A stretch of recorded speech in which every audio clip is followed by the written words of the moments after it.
All right, and we're back. Sorry about that, everybody. I think the internet keeps going in and out. But we're gonna head downtown, skateboarding downtown to the Empire State Building. We're currently coming up on 5th Avenue. Hey, Andrew Calhoun, Sally, everybody, welcome back. So like I said, this happened yesterday when the stream went out. And it always happens every time we pass a hotel. And I think that's because we have a lot of world leaders in the United States right now in New York, and maybe there's some data blockers or jammers.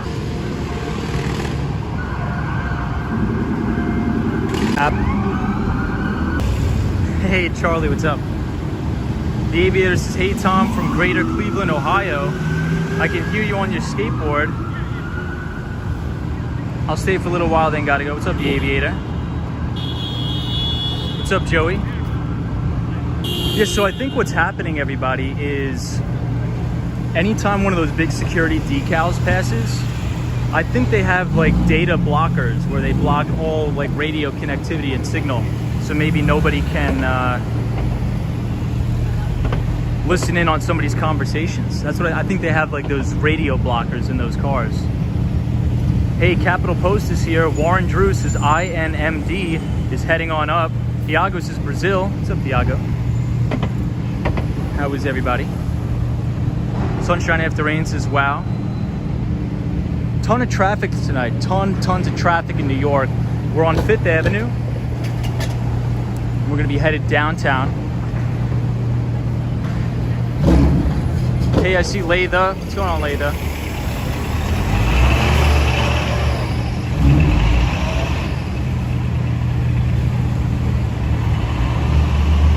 So we're gonna head downtown tonight to the Empire State Building.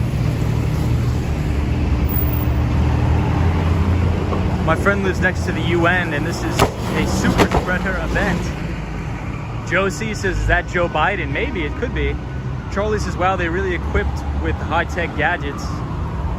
Yeah, Penelope says, interesting, skate away from that area, I know. So anywhere, like, and this has been happening all week. So anytime we've been doing the streams next to a major hotel where a big diplomat is staying, the data will always drop and cut out. And I really do think that's because they have data blockers anytime they're moving a person of interest. They have radio and cell blockers, so you can't, hack or do anything like that.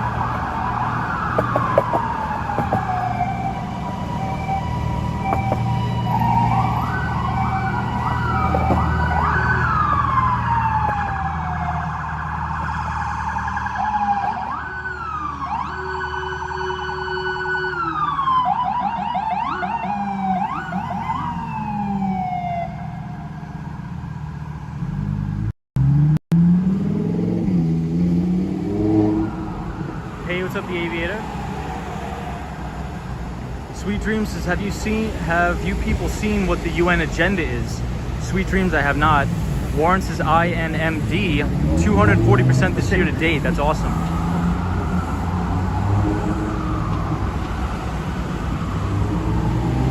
Aviator, what's up?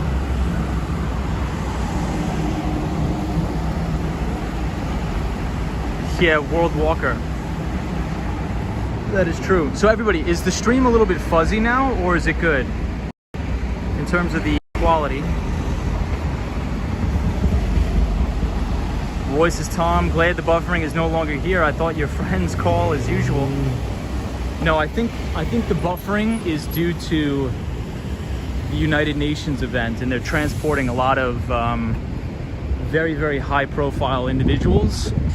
And I believe every time one of those big black cars, those armored vehicles go by, I think they have data blockers, so nobody can like bug the cars or anything, or listen in on any phone conversations. Hey, Ryan Royal is here. So we're at St. Patrick's Cathedral. We're gonna head on down, see the Empire State Building. It's gonna look beautiful tonight, everybody, I'm telling you. Destructionist says mine looks good in 1080p. Brandy says had to leave for a moment. Did I miss much? No, not at all. Not at all. Just a little bit of technical difficulties, but we are back on the board, everybody. Hey, Ken Glass says hi. You should do t-shirts with your logo. That would be cool, says Ken. Thank you for the support, Ken. Luis says hello again.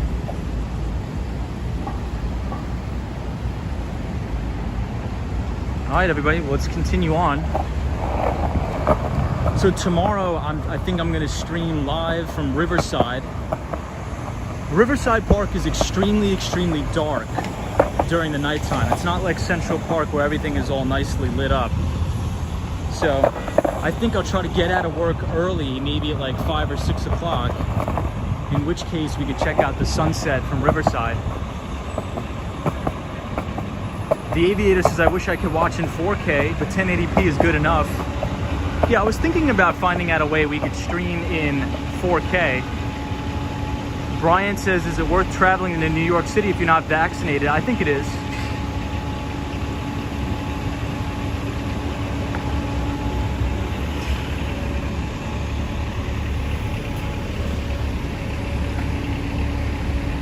I think it is.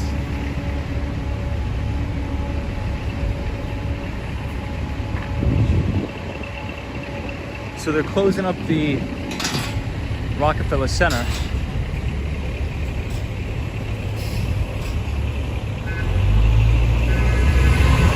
Hey, and we have Vinny here that says greetings from Iowa. What's up, Vinny? Greetings, my friends. I see swing boxes. Everybody, we're on 5th Avenue and West 49th Street, headed downtown.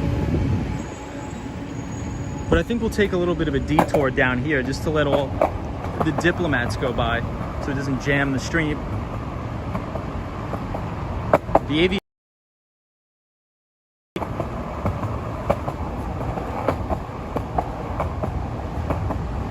Warren Drew says, I don't like to say this, but if you think you stopped vaxxing people, the spread might stop. I'm not sure. I really don't know. I'm not a medical professional. David T says, what % of New York City is now for lease? I'm not too sure, but I did just read an article that Google just bought the most expensive, I think it was like a record deal. I think near the Hudson Yards or in the West Village, Google had just bought a brand new office building. And I believe the total was $1.6 billion they spent. But yeah, Google bought the building for $1.6 billion, which is crazy. So New York is not going away at all. Brian B says, do you know if they're checking for proof of vaccination? They are checking proof of vaccination. So if you are coming or traveling to New York City, and if you want to eat inside, they will check your vaccination card as well as ID to make sure you're not showing somebody else's vaccination card. If you want to eat outside, you're more than welcome to do that without the vaccination card. The Aviator, yes, I will. Elizabeth says, hi, Tom. What's up, Elizabeth? Fred says, cause. Bowser says, hi, dude. I know, Layla is the worst is when POTUS is in town, or the Pope. The POTUS is in town, and every single president and world diplomat from all over the world is in town this week. So we're looking at the cause statue right here.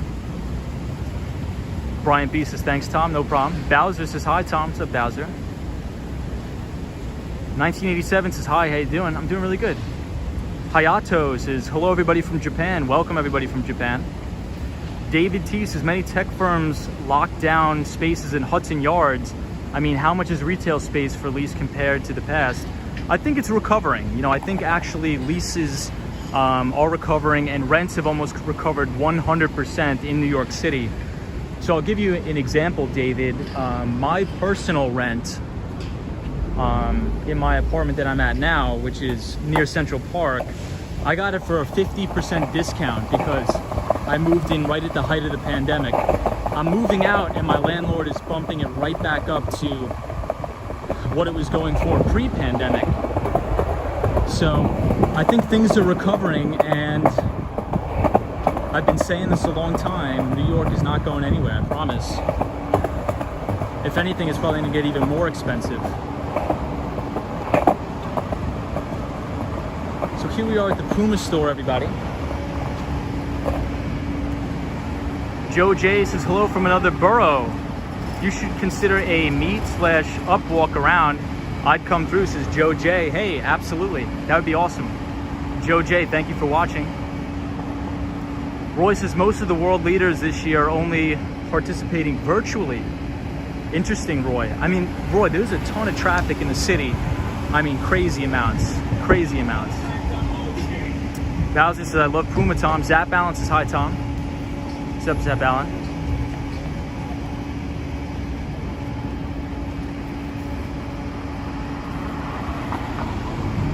So thank you, everybody, for joining. The stream went out because of technical difficulties, but it's good to have everybody back. So the topic of tonight's stream is global central banks.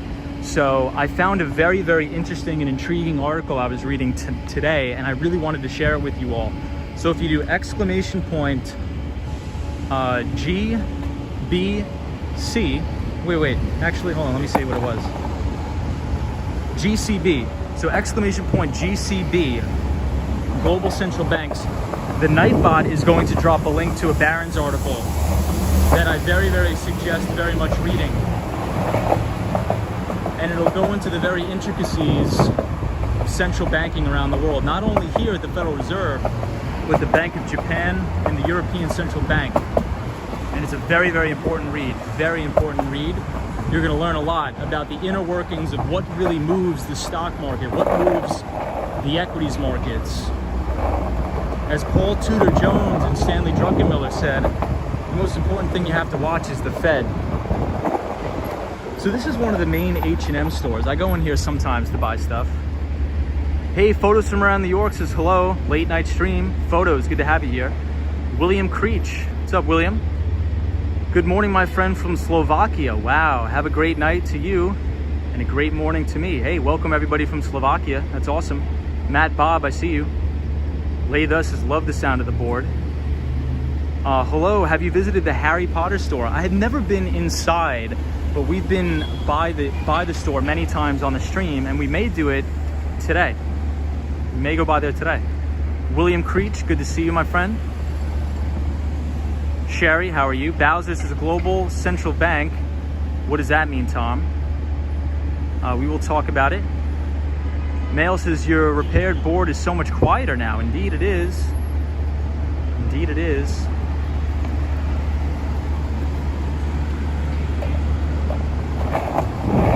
So global central banks, that can include anything from the Fed, as we know here, and the Federal Reserve Chairman, his name is Jerome Powell.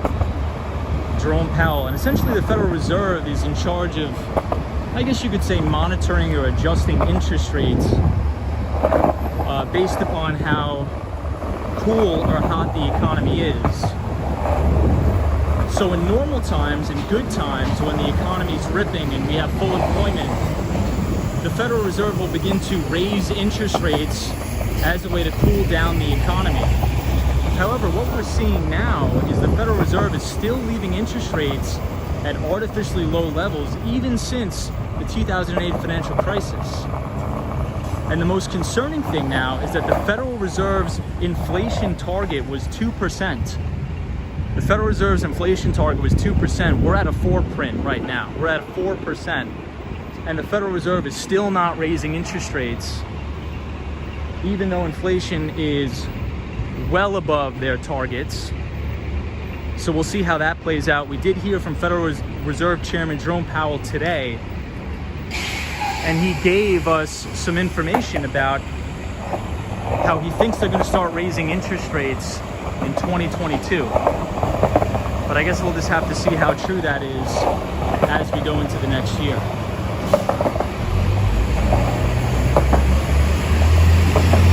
Hey, super friends from the city, Fernando is here. Fernando, hope you're well.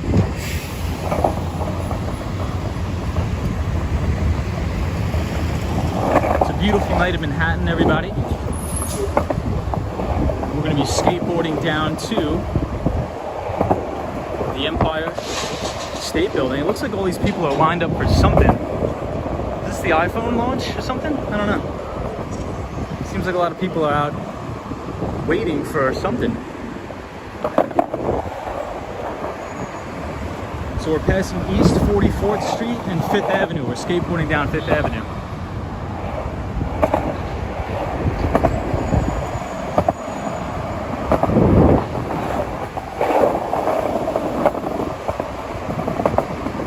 East 43rd Street.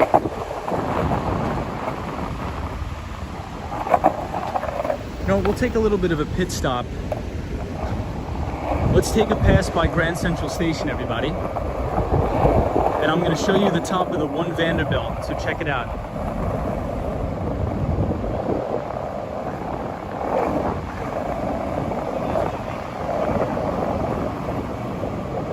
That's the very top of One Vanderbilt. A brand new building, one of my favorite buildings in the city, One Vanderbilt. And right in front of us is Grand Central Station. Grand Central Station directly in front of us.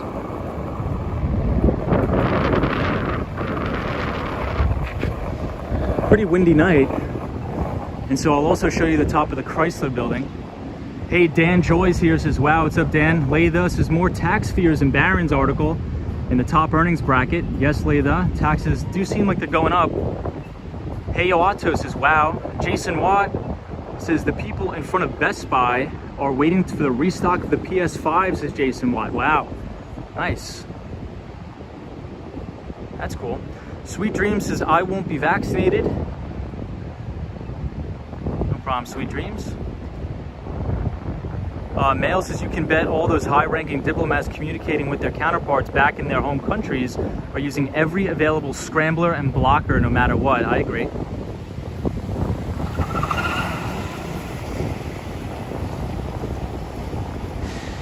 David T says, do you think if Bitcoin does what it's supposed to, it'll pull away wild speculation prices in New York City? I'm not too sure what you mean. Could you clarify that? What exactly is Bitcoin supposed to do?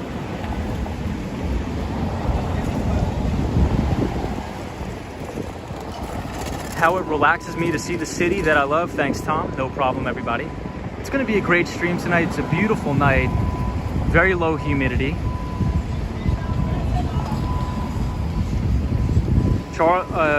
Shari says, love Grand Central, gorgeous building. Laytha says, no, risk of default has never been higher since 2011. Yeah, I mean, I would have to disagree with that. I mean, we're not going to default, you know, and I already think the problem it has been solved. They're going to lift the debt ceiling. This happens all the time. You know, everybody complains and throws a big fit, and the media freaks out, and they're like, oh, we're going to default, we're going to default. Everybody starts to argue, and then everything's fine. So this is the Grand Central Station, and then this is the Chrysler building right above it, guys.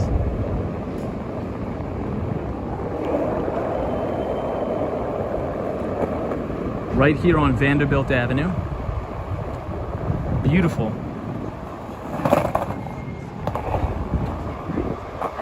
At the brand new One Vanderbilt building, where I believe the top is going to open in October. Hey, I see Joe Hernandez. What's up, Joe? Always good to see you, my friend. We're here near One Vanderbilt. Joe, we're talking about global central banks tonight. The Federal Reserve we're talking about. We're talking about the Bank of Japan. So everybody, this is 42nd Street. This is the main drag right here. 42nd Street, Vanderbilt Avenue, Pershing Square, and Grand Central Station right here. And we have a very nice view of the Chrysler building. Dan Joy says, hola, Boston. Says, have they begun setting up the Christmas decorations yet? Not yet, Boston, not yet. Loose 72 says, Wall Street Skate Bro, hello. Loose 72, good evening and happy Wednesday. David T says, Bitcoin would stop the current system of driving money into asset speculation. New York City tiny box apartment, high price. Bitcoin system is valued for its use case, not speculation. David T, I think that's a very interesting argument you actually present and you bring to the table. I actually respect that a lot. That gets me thinking. EBITDA is here, says, how's it going? Hey, EBITDA, happy Thursday. I mean, happy Wednesday. Dude, EBITDA, I'm going crazy, dude. Can't even understand what day it is. But EBITDA, hope you had a very good, productive day. Hopefully you didn't work too hard. I know you guys are getting very busy. A lot of deal flow, so God bless you. Rosie says, hola, Tom. Jay says, this plaza used to be a street. It did, Jay. That's true. Penelope says, we have heard from the Swan lately. We have not heard from the Swan. We have not.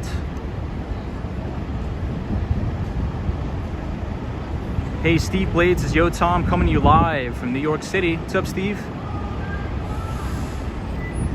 So here was an interesting article in Barron's this week. And something that caught my eye, because we talk a lot about central banking and the Federal Reserve all the time.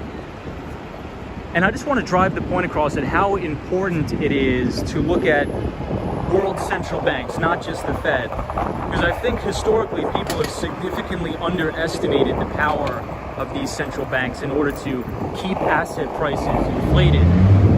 So global central banks are buying about $300 billion in assets per month. So think about that. That's between just the Federal Reserve, the Bank of Japan, $300 billion in asset purchases a month. As we are here at Grand Central Station, which probably has some of the best architecture in the city, in my opinion. And if anybody is, drinks, the Campbell bar here is amazing. Amazing. Very beautiful. So together, the assets of the Fed, European Central Bank, and the Bank of Japan have surged to a record high of $24.5 trillion at the end of August, up from $16.2 trillion before the pandemic. So if you think about stimulus, everybody wants to talk about stimulus in terms of sending people $1,000 checks. That's the real stimulus, is the Federal Reserve and world central banks buying it all, inflating asset prices. So, like we talk a lot about on the stream, the two people that come to mind, in my opinion, are Stanley Druckenmiller and Paul Tudor Jones. They say the number one thing that you have to pay attention to is what is the Federal Reserve doing, what is the Bank of Japan doing, and what is the European Central Bank doing? Are they continuing to buy, or are they tapering their asset purchases? And they even take that into an account over interest rates, over a raising of interest rates. So definitely check out that article. If you do !GCB in the chat, I programmed the Nightbot to drop the Barron's article, and it goes very in-depth into detail with a lot of notable hedge fund managers and portfolio managers on Wall Street that outlines why watching what the central banks around the world are doing is so important for predicting asset prices and where they're going. EBITDA says, Paul, another UVA alum. Hey, EBITDA, awesome, dude. Paul Tudor Jones is a great guy. SC says, you are the best guide streamer in New York, says SC. I appreciate that. We are at Vanderbilt and 42nd Street. Darnell, hey, Darnell is back in the chat, says, hey, Wall Street Skate Bro, hope your evening is good and well. Darnell, likewise, my friend. Likewise, Darnell. Fresh Start says, Tom, is the H&M building, where is the H&M building? That's in Times Square, so we may take a look at that a little bit later. Doctor says, looks nice, although kind of sucks. I can't drive on Vanderbilt Avenue anymore. That's true, but I don't really like cars anyway. I'd rather just walk. I think a pedestrian-friendly city is the best. Brittany McMurdy says, good evening, Tom. I'm a little late, but here. Always good to have you, Brittany. But Doctor says, whoa, I had no idea they did this. Rosie says, saludos. Rafa, what's up? Joe Hernandez says, I just hit the like button like it owed me money. Hilarious. Thank you. Ever think of doing a podcast, says Shari? I thought about it, but then again, I think that these are pretty much podcasts, and I think these are better than podcasts because I just don't have one guest. I have 300 guests, and I think all of you are what make the stream great. We have so many different people, and I learn a lot from you guys. So I think having it this format is a little bit better for everybody to be in a collaborative environment.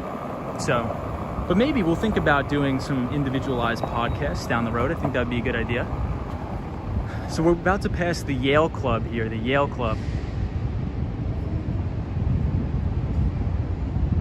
Brittany McCurdy says, will the newsletter be emailed? So I was thinking about that, but then again, I don't want to collect anybody's email because I know a lot of people feel a certain type of way about giving out their personal email addresses, so I want to respect that fact. So I think I'm just going to be posting the newsletter every Sunday night on the YouTube community page.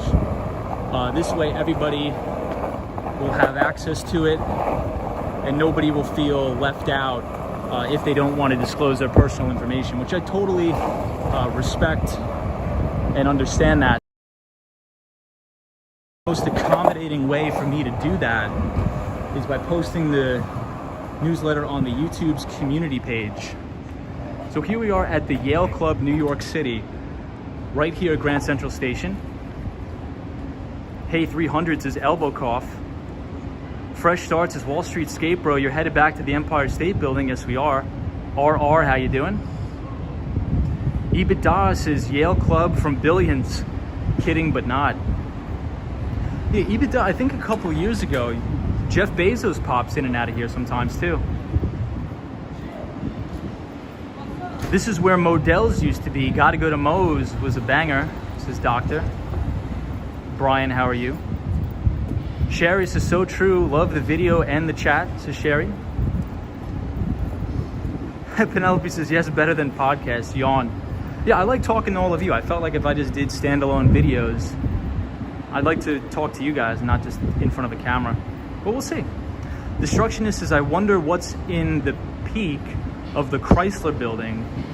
Do they ever change the color of it, like the Empire State Building? I do think they changed the color. So on our 4th of July stream, I believe the top of the Chrysler Building was red, white, and blue.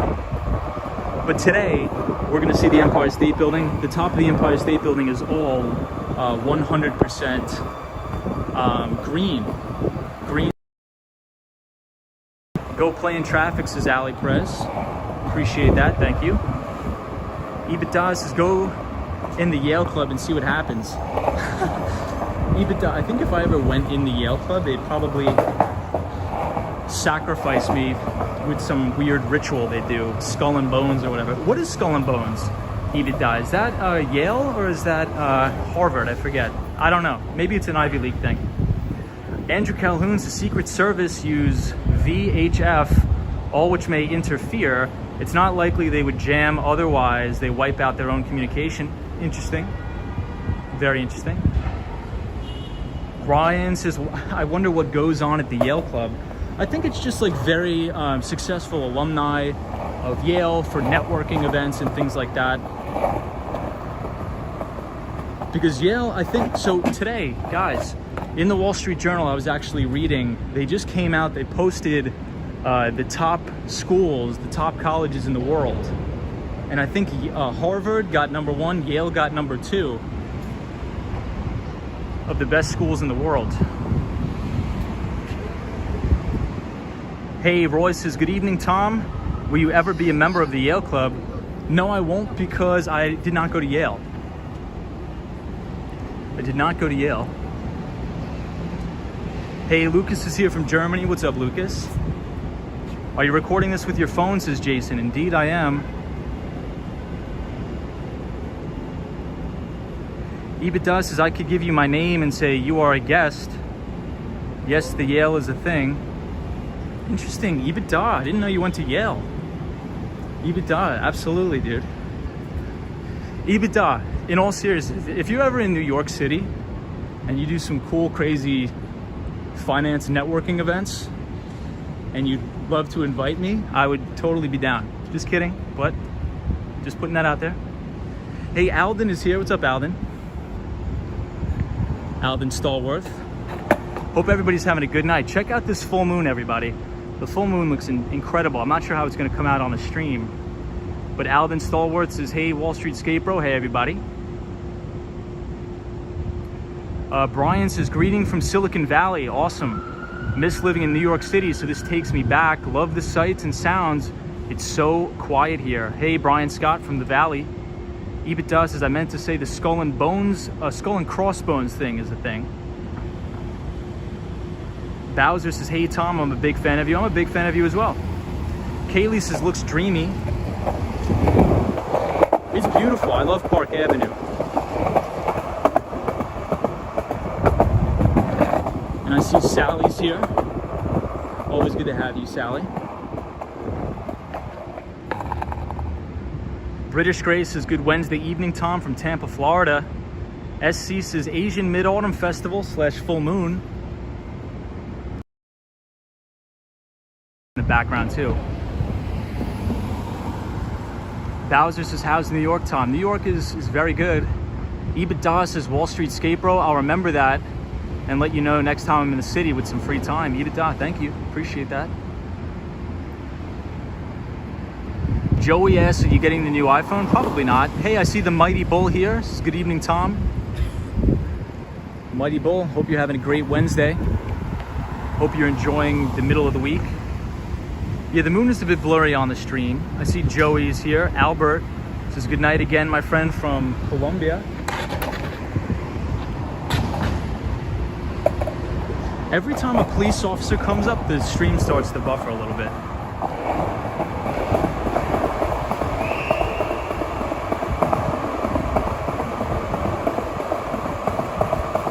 EBITDA, what's up, EBITDA?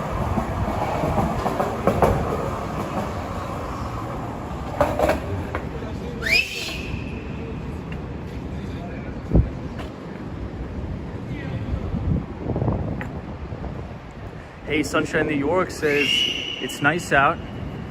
What's going on, Sunshine New York?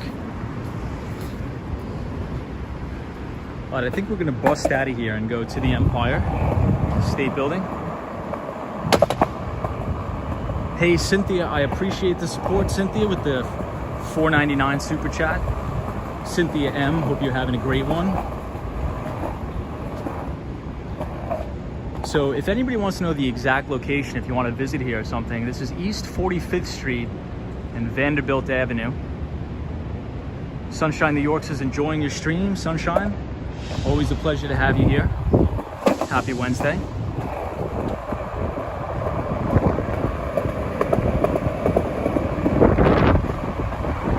The Mighty Bull says, the ingredients of the experimental vaccination has not been publicized. Says the Mighty Bull, demonetized, the Mighty Bull, demonetized. But I appreciate it. I allow freedom of speech on the channel. But the YouTube overlords will delete us from existence. But I respect your points of view, the Mighty Bull, even though I may not agree with them. You're more than free to voice the opinion here. I do believe in freedom of speech. So say as you want. It is your right.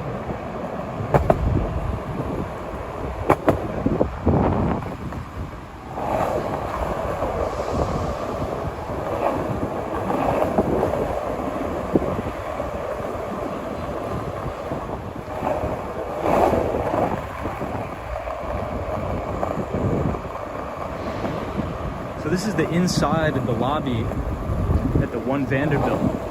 It looks beautiful in here. Everything's all solid white marble, very nice.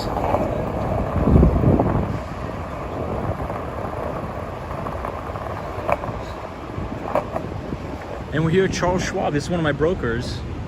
I use Charles Schwab and Interactive Brokers IB. The Mighty Bull is watching, listening, and comprehending. Love that, Mighty Bull. Alden says, you got to be in great shape to skateboard as far as you do, says Alden. Thank you, Alden. Sunshine New York says, come fly with me. Hey, Roy is here. Roy, what's going on?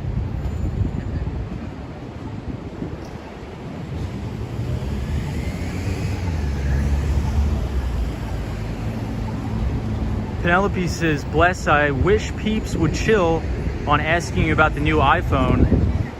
It is getting comical though. Yeah, I'm not gonna get the new iPhone.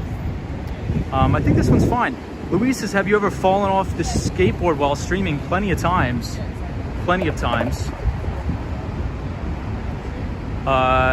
Baby Yaga 108 says, glad to be here once again. What a beautiful night in Manhattan. Good to have you here. Ruben is here. Junior is here. Says, what time is it? Junior, I actually don't know what time is it.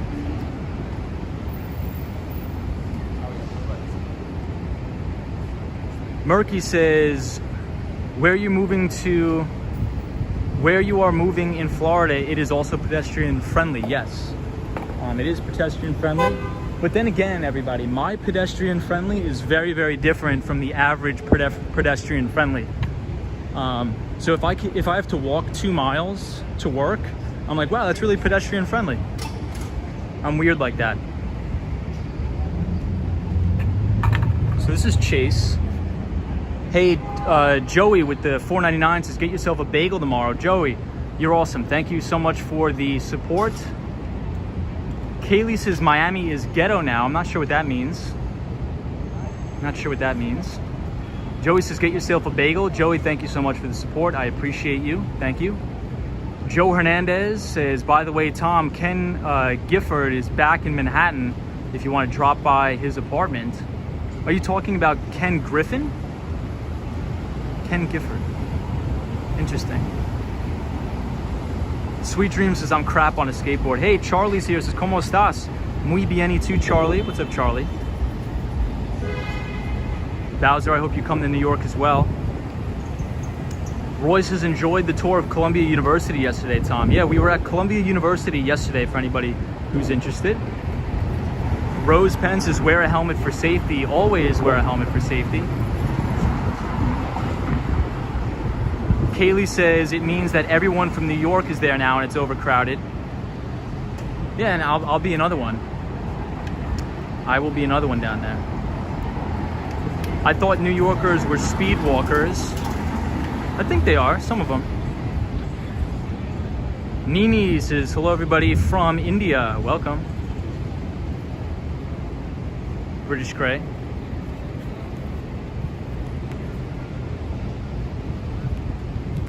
So everybody, think about this statistic. Together, the assets of the Federal Reserve, the European Central Bank, and the Bank of Japan have surged to a record high of $24.5 trillion by the end of August. This is up from $16.2 trillion right at the bottom of the coronavirus pandemic. So the reason why I want to bring this up is that there's a direct correlation in the price and in the valuations of equities with the expansion of the Fed's balance sheet. So as the Fed continues to buy assets, buy it all, own everything, asset prices are going to go up. So one of the issues that I take in this is that politicians tend to be very disingenuous. Even the Democrats and Republicans.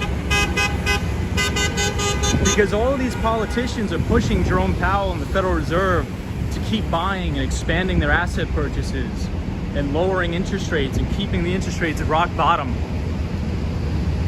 Oh, this is CIB World Markets and PwC, PricewaterhouseCoopers. So all the Democrats and Republicans are trying to continuously push the narrative that the Federal Reserve needs to leave interest rates artificially low and they need to continue their asset purchases. But what they don't understand is that the majority of people who own assets in this country are the 1%ers. These are not your average everyday working people. You know, these are the 1%ers and the political elites that own all these assets. So I wonder why Donald Trump, when he was in office, was threatening to fire Fed Chair Jerome Powell because he wanted to raise interest rates. Why would that be? I wonder why Joe Biden will probably still employ Fed Chair Jerome Powell now that he's said he's not going to raise interest rates, because it's all a political game. It's all the appeasement of opportunity. It's not actual opportunity. There's a direct correlation with the increase in asset prices and the expansion of a Federal Reserve balance sheet. So always just remember that. And Paul Tudor Jones and Stanley Druckenmiller, two people that we talk about a lot on this stream, say if you want to know where the stock market's going to go, pay attention to the Federal Reserve, pay attention to the Bank of Japan and the European Central Bank, because so long as their balance sheet is expanding, the market will go up with normal corrections in between. So you can sort of see the top of the Empire State Building. It's all green tonight. It looks great. And we are right outside of the main Stephen Schwarzman Library here on 41st Street and 5th Avenue. Hey, Black Angel, I see you here. Sunshine After Rain, how are you? Bowser says, Wall Street Skate Bro, I wish I could go to New York, but I am scared to meet people that I don't know. It will make me cry. Well, you got to snap out of that. You got to snap out of that, and you just got to do it. There's no other way to do it. You can't be scared. You got to grab the bull by the horns, as the mighty bull would say, and you got to dominate. You got to do it. You got to do it. I'm a big introvert too. You got to force yourself to meet people. You could do it. I believe in you. Zap Allen says, someone told Donald Trump to raise taxes. I don't think Trump came up with half the stuff he did, says Zap Allen. Very interesting point, Zap Allen. I think people could say the same thing about Biden, but I do agree with you, what you just said about Trump. Very good take. Very interesting take. Hey, we have our pal Lena Sandoval's here, says hi, Tom. Fresh Starts as I see Times Square. YouTuber says, you're not crap on a skateboard. You're a cool dude, and I love the broadcast. I hope more people come to watch. Hey, thank you so much, YouTuber. That's very kind of you to say. So we're looking at the Bank of America Tower, and this spire right here is the H&M building, and right here is Mark Benioff's Salesforce Tower.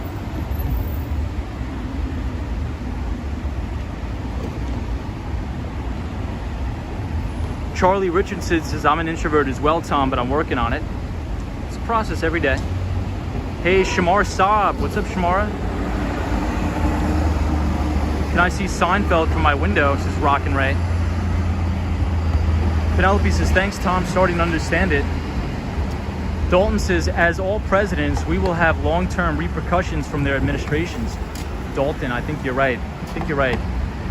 Carl Walker says, Biden is a good guy. I respect everybody's opinions here. Do all streetlights light up now? I think they do, Ken. I think they do. Bowser says, Tom, I'm scared of meeting new people. Well, I don't think there's anything to be afraid about.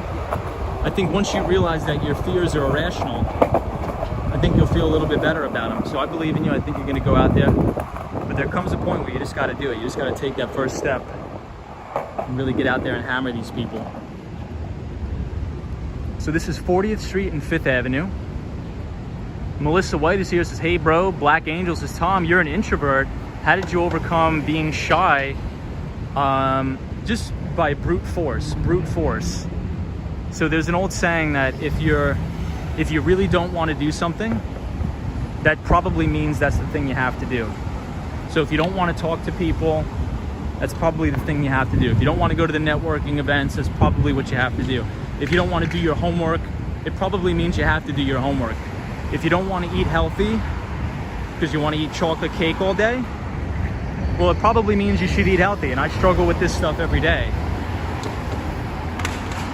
If you don't want to go to the gym, you really are being lazy and you don't want to go to the gym, well, it probably means that you should go to the gym. Humans, I was reading a very interesting book, actually by an archaeologist. I forget his name. But in his book, he said that humans are not meant for success. We're, in terms of genetics and evolution, we are not meant for progression and success. We're actually just meant for survival. So if you think about survival, it's sort of like almost being a pacifist. I'm not sure if that's the right word, but very meek and shy. You're not really meant for expansion. Humans are meant just for survival. Just survive, just get by, just skate by. So you have to, these are the things that you got to overcome. What if I don't want to eat chocolate cake? Photos from around New York, that is such a good one, dude. Tom, why are there so many cars honking? I think it's just because it's New York. But Bowser, that would be my only piece of advice. You just got to go out and do it. There's no secret trick. There's no one thing about it. It's just, you just got to do it. And I know it's kind of terrible advice, but that's the truth. There's no one thing that you can say, or there's no secret sauce. It's life. You just got to do it. So I was going to go through Bryant Park, but they close it, I think, at 11. I think it's like 11:15.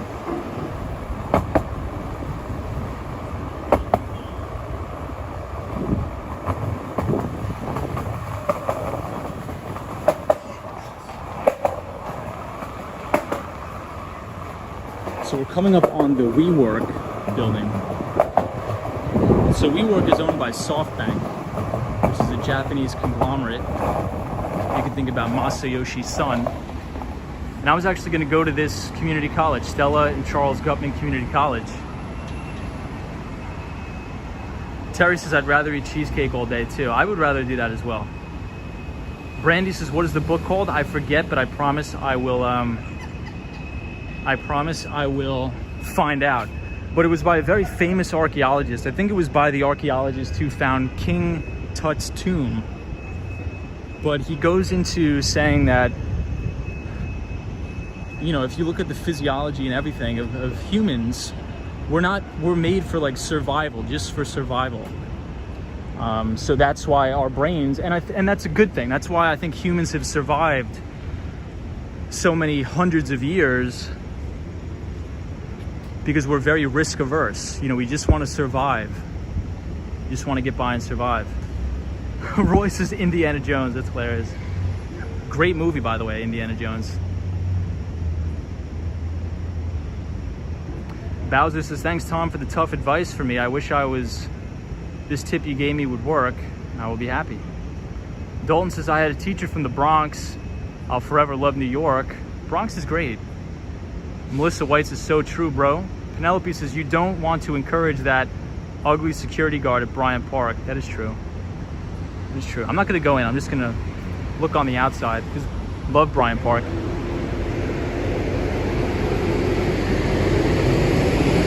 I like the architecture of this. These lights. It has really good architecture here. Jay Miller says, hey Tom, thanks once again for yesterday's stream at Columbia. Question, will the financial collapse of Social Security and Medicare destroy the Democratic two-party system? So that's very interesting that you think that you mentioned that. So we've been hearing Social Security is going to become insolvent and go bust for many, many years. And I think it probably will. However, one of the things that I think we may all be underestimating, including myself, is just how long world central banks, the Federal Reserve, and the United States government can keep the so-called juggling balls up in the air. And what I mean by that is, if interest rates stay artificially low forever, what I think may just start to happen is we may just start borrowing money to fund these sort of socialist programs. So we may just borrow money directly from the Fed to give people money in replacement of Social Security. And I think one of the ways I was theorizing that they could do this, and I'm not saying I agree with this, by the way, but I was having this theory in my head, and world central banks, you know, if you talk about like the Bank of Japan, and even the Fed, I think they're going to start to establish digital currencies. So you'll have like a Fed coin or something like that, like a Federal Reserve digital currency. And I think what they'll start doing, to be completely honest with you, is depositing virtual Fed money into people's bank accounts with an expiration date. As weird as that may sound. So the Federal Reserve will probably issue people money that are in retirement and say, hey, here's $1,100. If you don't spend it within 30 days, it's gonna be wiped away from your account. And I think this can happen, and people may think it's crazy, but with the introduction of, well, we can't skateboard over this, it's possible, but with the introduction of cryptocurrencies, I think world central banks and governments will develop their own digital dollar. so to speak. So I think that's one way to get around that. I'm not saying that's going to be the right thing, but I think the track that we're on, you know, Social Security will definitely be insolvent.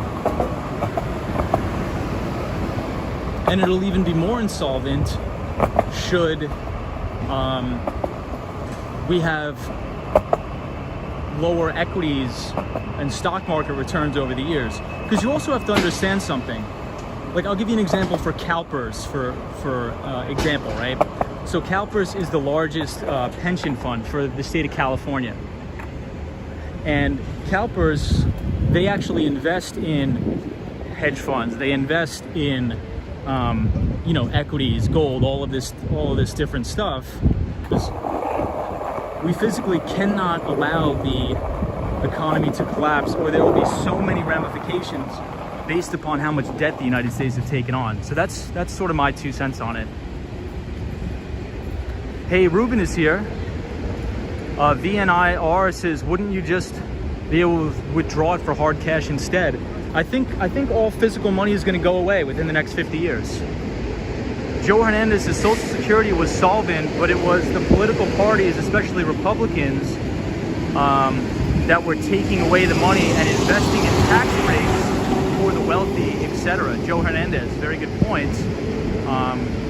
Very interesting observation. This is Canada, says Walk Economics. Gabriela says hello from Lima, Peru. Welcome everybody from Lima, Peru. That is, Leitha says that is a bizarre situation with the Fed depositing money with an expiration date. And that's all theory, right? That is all theory from me, but I think it's actually a quite plausible theory. I really do. Can you show me the Flatiron building? Yes, we can. We're headed there right now. MTR says, hey Tom, what's up MTR?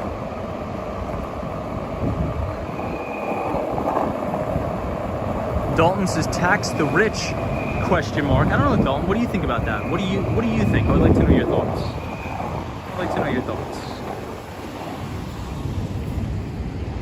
Gerald Lease says, it's funny how people who put down socialism are the ones benefiting from it the most. Gerald, I think you're spot on.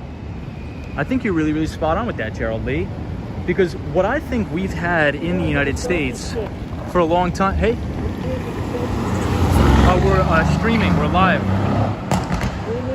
Yeah, like a YouTube video? Oh yeah, we're live on YouTube. So we skateboard around the city and we talk about finance. Oh, do you have an electric board? Yes, it's electric. Do you mind if I show them? They always ask me about the electric board.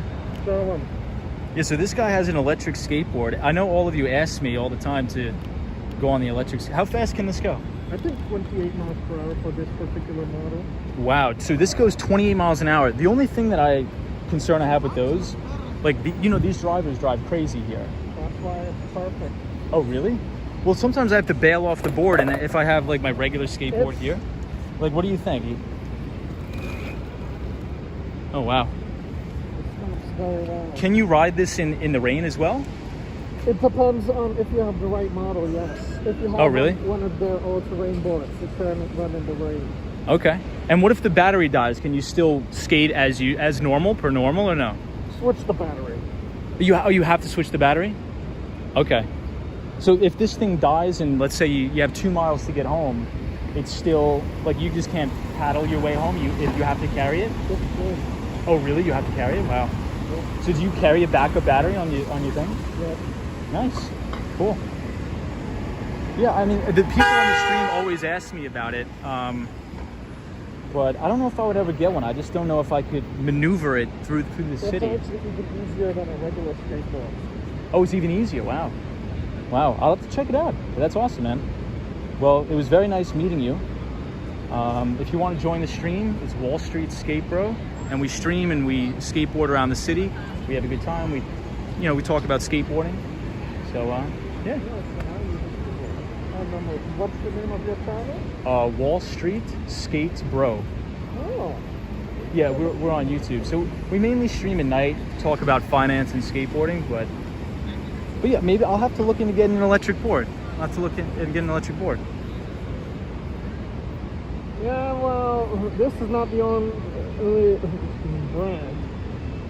This is just one of many. Yeah, that's me right there. Oh, I see. So we should be live right now. Let's see if you can join it. Let's take a look at what you have going. Oh, yep. Oh, it is live, yeah. So, yeah, you should be able to see us. Yes, I do. Oh, that's cool. Awesome.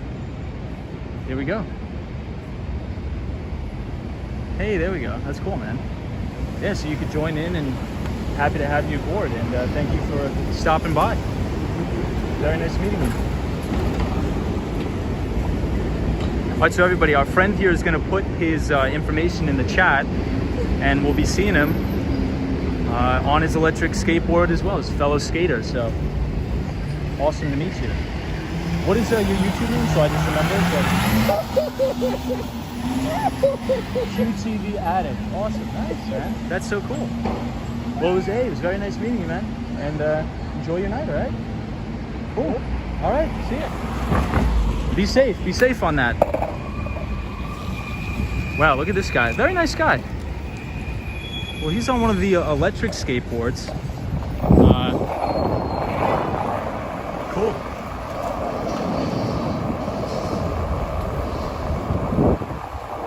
Hey, Alita Sandoval. Roy. What's up, Roy? Oh, he delivers on it. So he delivers Postmates on the electric board. That's fascinating. Wow.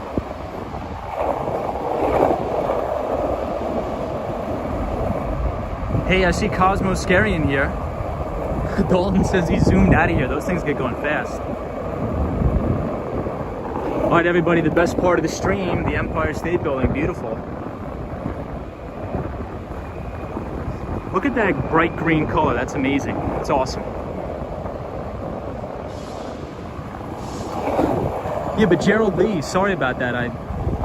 We had our friend stop by, say hello.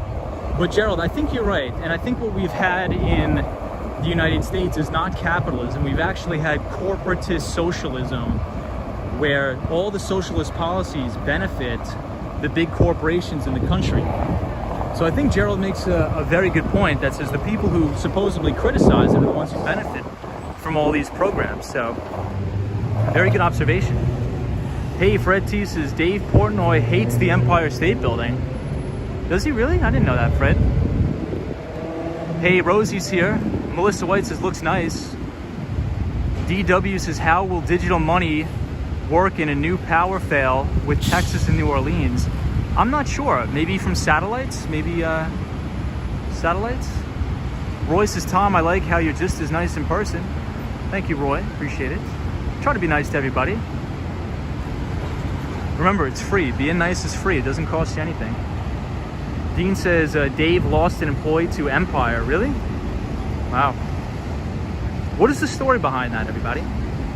Bowser says, do you like the Eiffel Tower, Tom? I would love to see the Eiffel Tower. I'd love to travel to France. I would love it.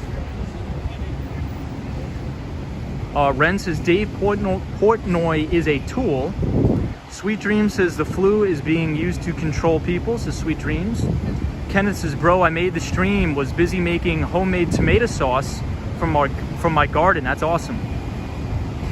That's awesome.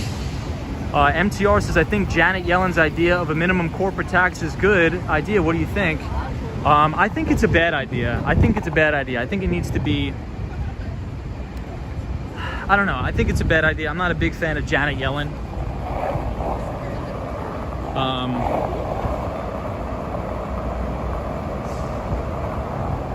I'm more from like a progressive tax. So this is the One Vanderbilt building. So everybody, the topic of the day, we were talking about world central banks and how them purchasing assets affects global equities markets and even the real estate market. So for those of you who are just joining, if you do exclamation point, I forget what it was, GCB, if you do exclamation point GCB in the chat, it'll drop the Barron's article.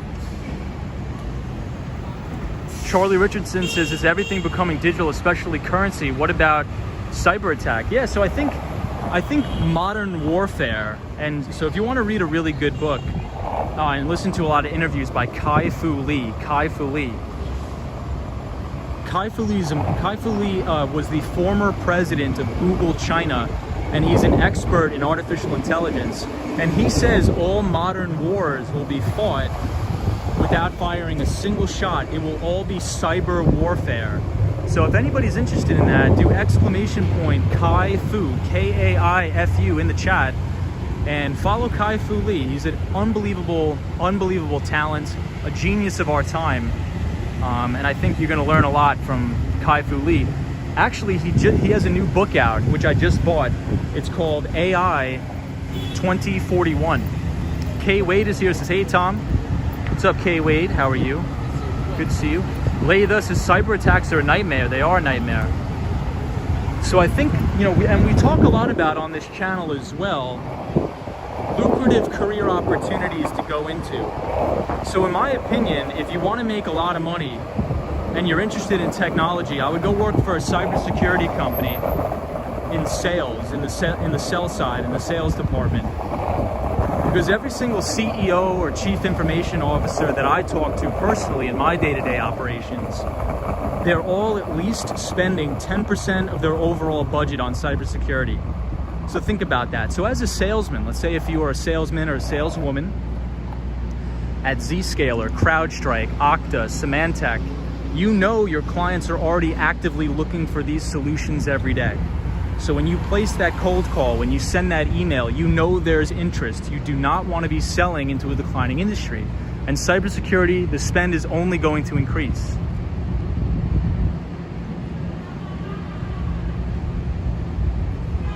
Vinier says, is the dominant search engine an asset for sale?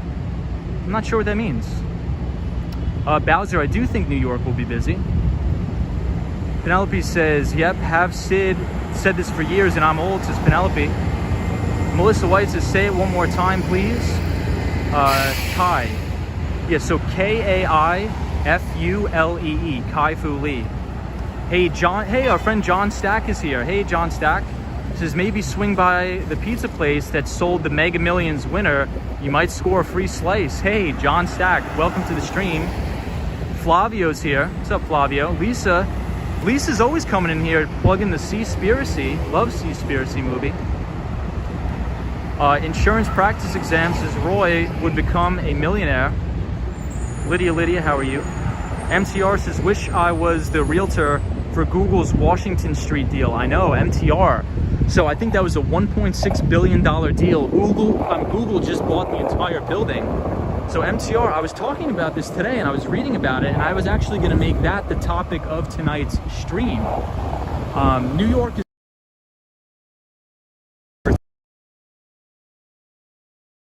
the best talent, and Google and all these other tech companies need a place to recruit top talent, and that's right here in New York.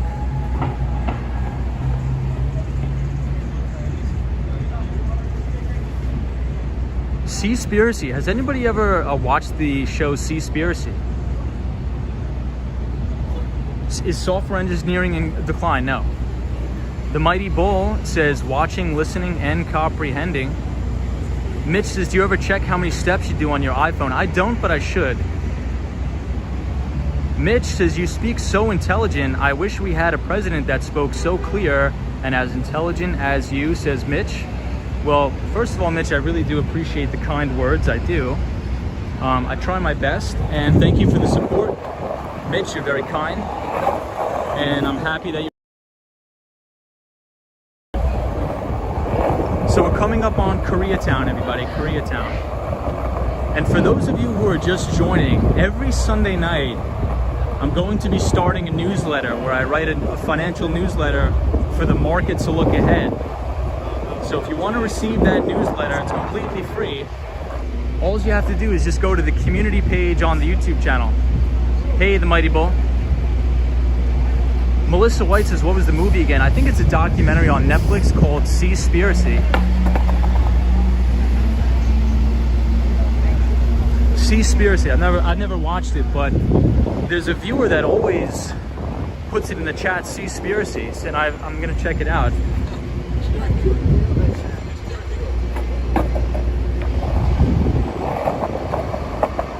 Alright, so this is Koreatown. 31st Street, Korea Way. One of the greatest places in New York City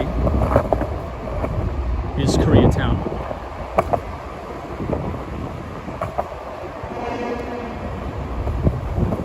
Kay Wade says, Tom, can you walk left? Yeah, we can. Let's see. Hey, New York 94 Yanks says, yo, just joining, just got home from the Yankee game. Hey, what did the Yankees do tonight? Did they win? Did they lose? What's going on? What do we got? Lydia says, you are doing an amazing job. Good luck. Thank you, Lydia.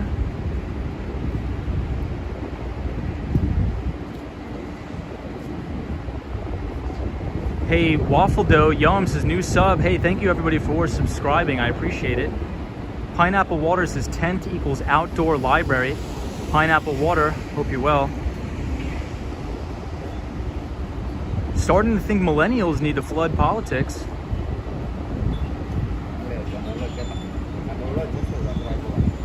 I think I missed a lot of comments, so I apologize. The Mighty Bull, our pal The Mighty Bull, says, it's amazing what we do to each other for pieces of paper of dead presidents, says The Mighty Bull. The Mighty Bull, I think it's a very powerful statement that you just said.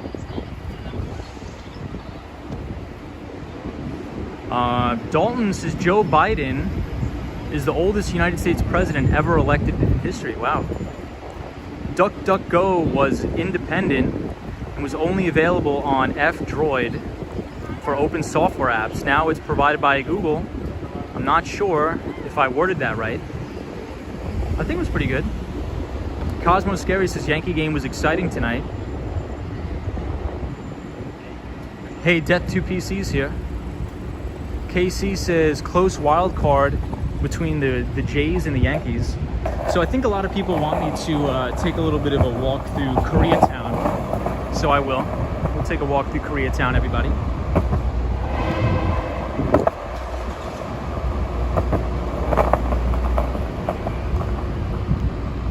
So check out the Empire. Wow.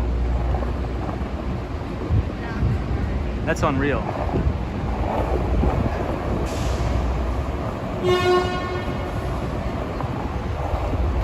MTR says Stephen Cohen is the Mets owner. Yeah, so Steve Cohen. And we actually dedicated an entire stream to Steve Cohen last week about his new cryptocurrency investment. So Steve Cohen is the founder and the owner of Point72 Asset Management. Steve Cohen. And he was actually brought up on insider trading charges as well, our pal Steve Cohen. Roy says, looks interesting in green. Penn says, no little Tokyo in New York. I'm not sure. Does anybody know if they have a little Tokyo in New York? So Tout de Jour is a very famous Korean bakery. So many people think it's a French bakery, but it's actually a Korean bakery. Tout de Jour. Girl Loves Hemp says hi. Roy says hi, Girl Loves Hemp. What's up, Girl Loves Hemp? We are in Koreatown. Kevin Sunderland says Evergrande surging 12%.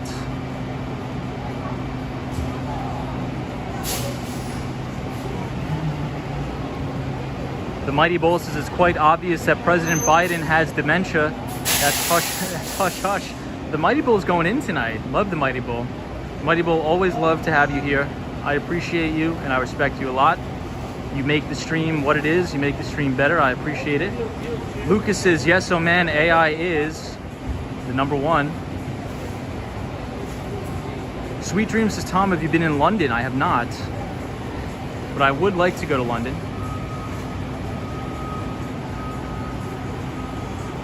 I would like to go to London. Photos from around New York says 10th Street has a lot of Japanese restaurants. Nice.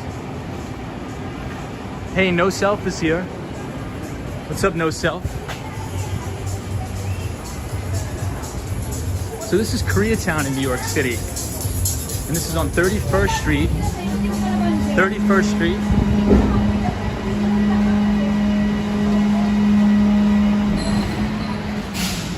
Nadia says the men are ignoring the litter. So here's another look at the Empire. MTR says the Japanese own the Plaza Hotel. Black Angel says, Tom, I went to your channel section, community, and didn't see how I can sign up for the newsletter. Help. No, you don't have to sign up for anything. All I'm gonna do is just post the newsletter on that community page. So you'll see all of the writing on the community page every Sunday night. Because I was thinking about emailing it to everybody, but I don't think everybody's comfortable with providing me their email address, which I totally understand. So if you want to sign up for the Economics and Markets a Look Ahead newsletter, just check in the community page every Sunday night and you can read it for free. Because a lot of people have been joining the channel and supporting the channel, so I think I want to provide you guys with at least 2 pieces of financial based content a week, and that'll be a standalone live stream and the newsletter. So if you just go to the community page, you'll be able to see it. Dalton says the lower Manhattan is superior to you. Murky says no Little Tokyo in Queens. I don't think there's a Little Tokyo. Roy says bye Fred. Take it easy, Fred. So you can see the reflection of the Empire State Building on that building. It looks great.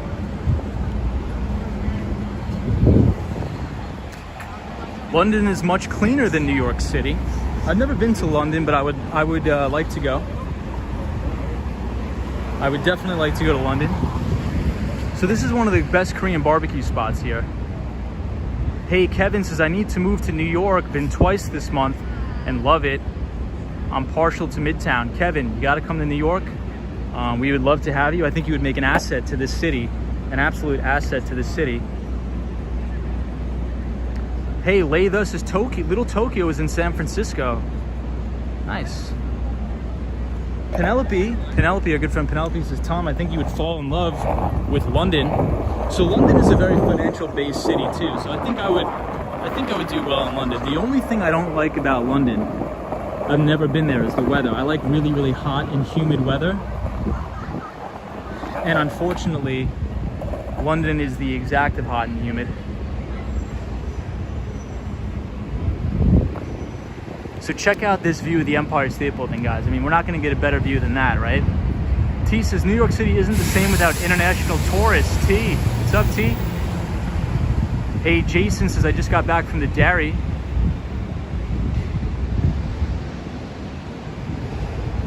Lisa says, can you join Freegan's group that do dumpster dive one night? I don't know what that is. I don't want to dumpster dive. I'm sorry. I apologize.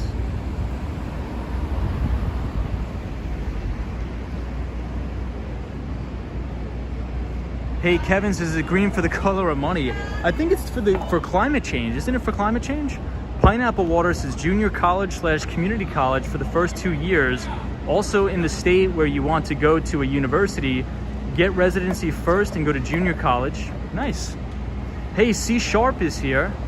Says they have many communities across New York City. They usually live near Sunrise Mart supermarkets, says C Sharp. Interesting. Yeah, Joe Hernandez says Florida is for you. Florida is definitely for me.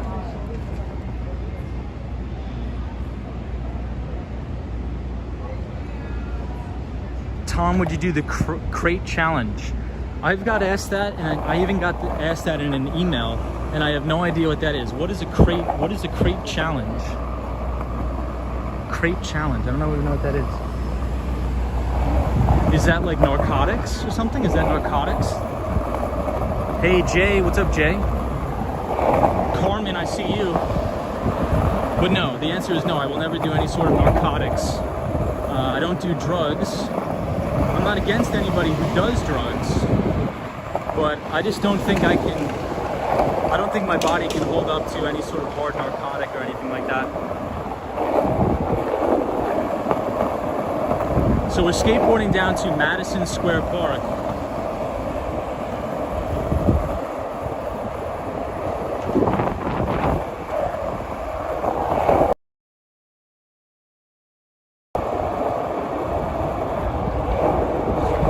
Elon Musk for president, I see in the chat. I'd be down with that.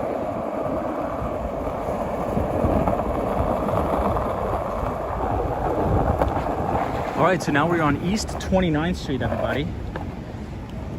We got the skateboard fixed, so we're all good.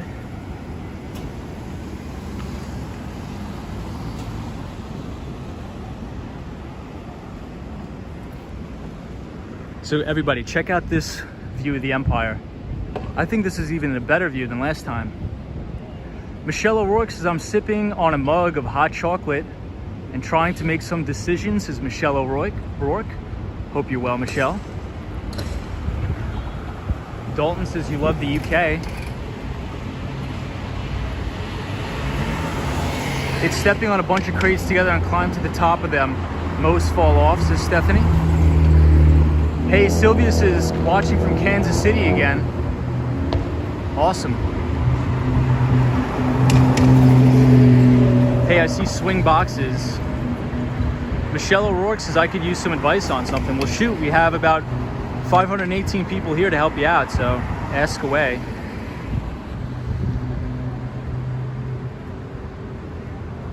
No Self says, Tom, what are your thoughts on Salon? Could you expand on that? Letty Munoz says, hola, Tom. Elizabeth, our pal Elizabeth, says it's cold here tonight in the 40s. Wow. So we're gonna head down to Madison Square Park, everybody. Madison Square Park.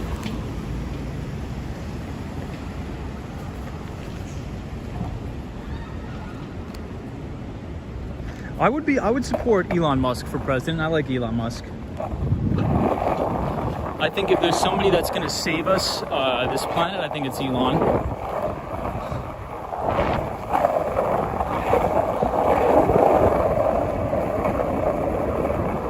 Elon Musk has done more for the environment than any of these cronies we have in Congress, or even in the White House for that matter. Donald Trump included. Elon Musk has done more for climate change and electric vehicles, zero emissions.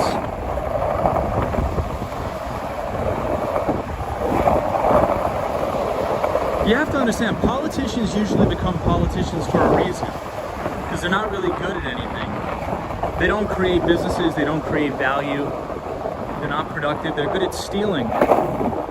They're good at stealing from the everyday hard worker.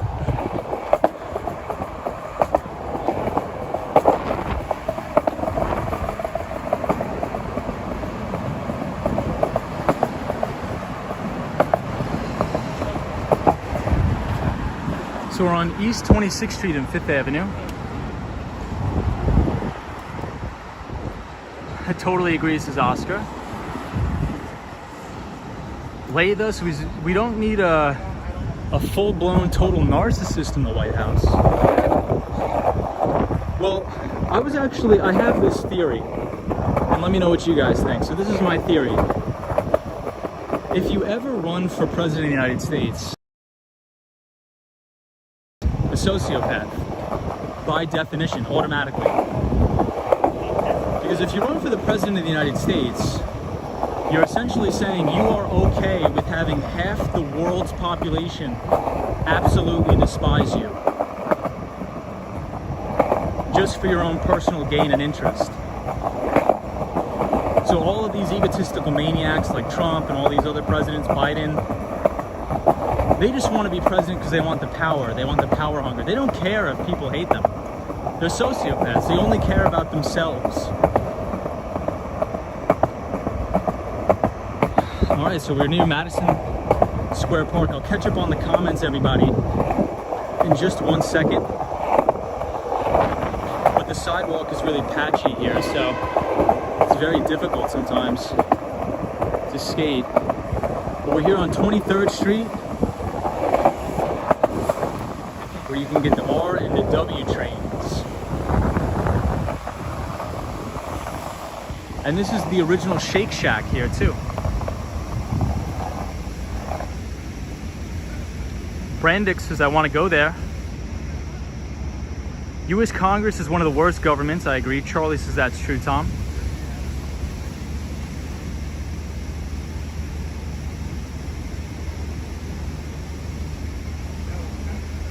Yeah, Oscar says, who would want to have that job in the first place? Frank says, do you have an electric board? I don't. I just have a regular skateboard.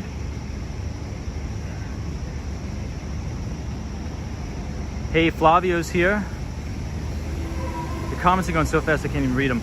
Ren says, I guess everyone is going to ignore the fact that I said he can't be president. He wasn't born in the United States. Ren, you're right.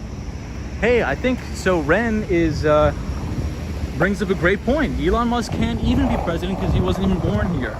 So I think the argument is sort of put to rest by our friend here. That's a great point. I didn't even think about that.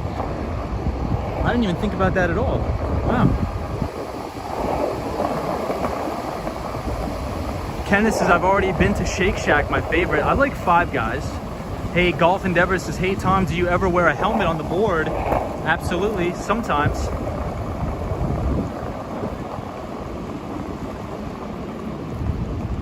Jason says, is that Lower Manhattan?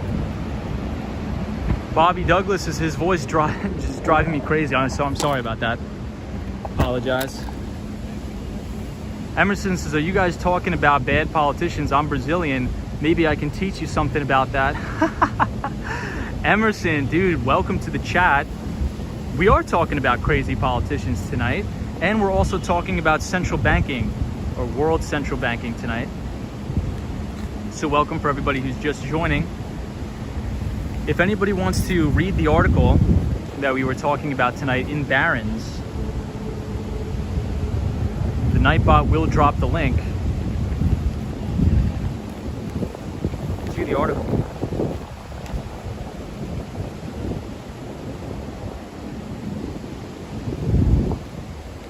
It's a beautiful view here. This is near the Flatiron building, 23rd Street.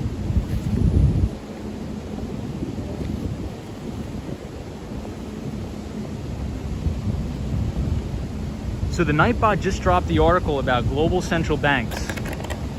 So it's very important if we want to understand where the prices of equities are going to, or where the price, or where, you know, stocks in general, or where this market's going to go. It's very important to watch the actions of the Federal Reserve as well as world central banks. So I'll read the statistic again for anybody who's just joining. Global central banks are buying roughly $30 billion in assets every single month. Every single month. So together the assets of the Federal Reserve, the European Central Bank, and the Bank of Japan have surged to a record high of $24.5 trillion. This is up from $16.2 trillion before the pandemic, which is really crazy. So if you think about that, people wonder why the S&P 500 is near all-time record highs, why the NASDAQ is blowing through all-time record highs. It's because we have the Federal Reserve and Jerome Powell artificially suppressing interest rates and continues to buy assets in unprecedented amounts. So there's a direct correlation between the Federal Reserve's balance sheet and the sky-high equities valuations. Are there scratches on the lens? I don't believe so. Maybe it's just a reflection, Sabrina. Isaac says New York City will become another Africa and Haiti. I very much disagree, but I respect your opinion.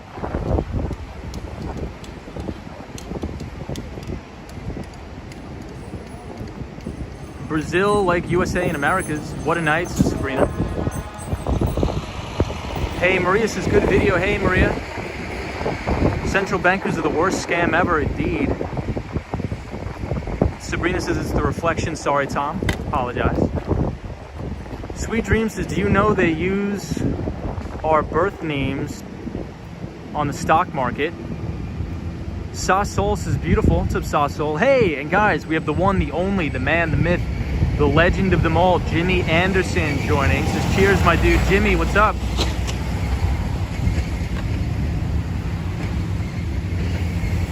Carl Walker says, say yes to diversity, be inclusive. I agree 100%, 1000% with that.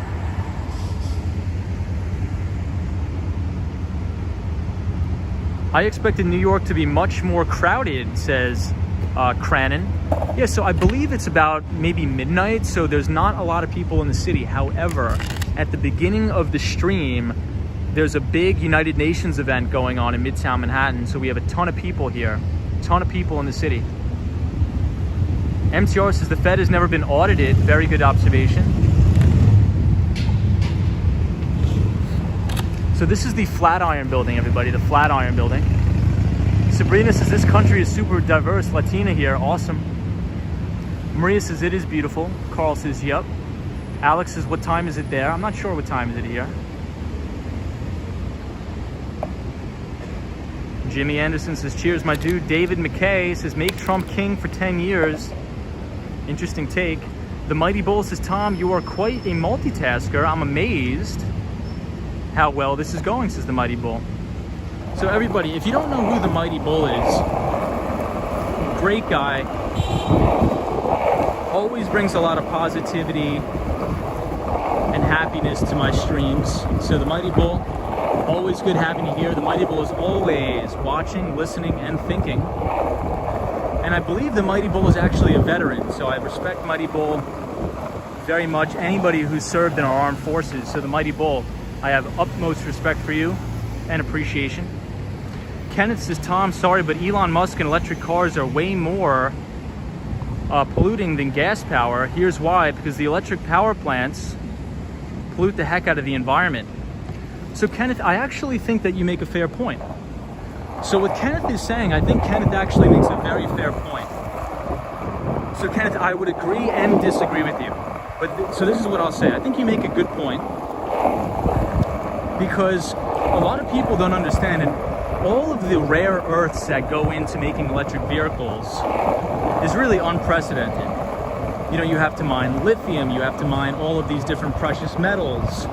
So that in itself is all a pollutant to the environment. So I'm pretty sure if you did the entire calculation of everything that goes into making these batteries for the electric vehicles, all the semiconductor chips that go into the electric vehicles, you know, there still is significant pollution to the environment. So to think that just because you're driving an electric vehicle, you're the end all be all, I think what Kevin brings up is actually pretty true. There's a lot of pollution that goes into making and building all of these electric vehicles as well as the batteries. It's a good point, Kenneth. That's a good point.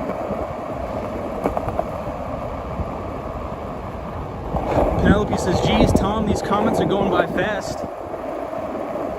Hydrogen is the future, says Handsome Devil. What's up, Handsome Devil? What goes on in the Flatiron building? I think it's just a regular office building in New York.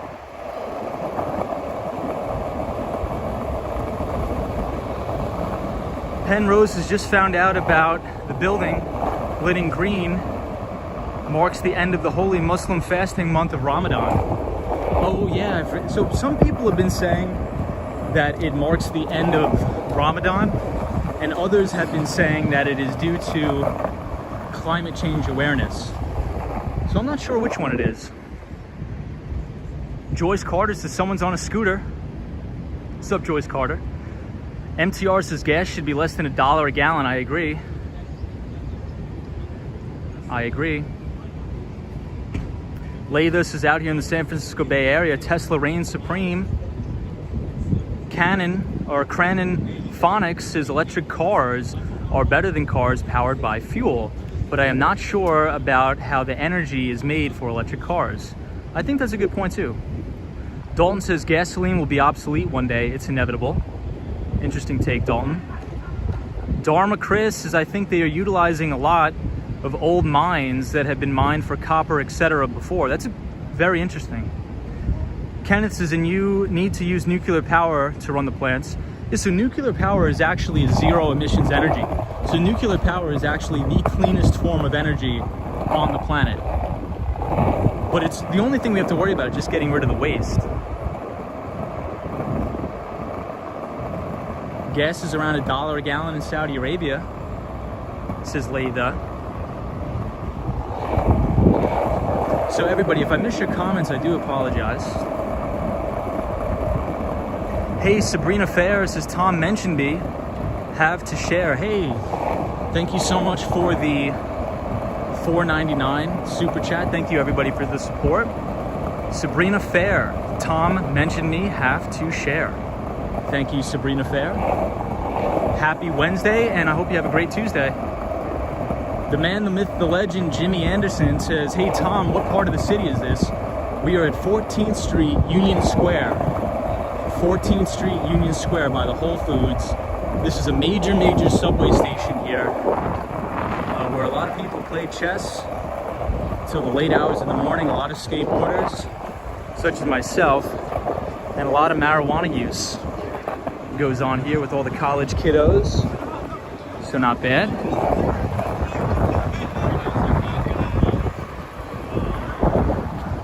So this is the Whole Foods here. And this is the new mural that they just built. Sunshine after rain, how are you? MR Tech says if you see a line on Best Buy, it's because the PS5 and Xbox consoles.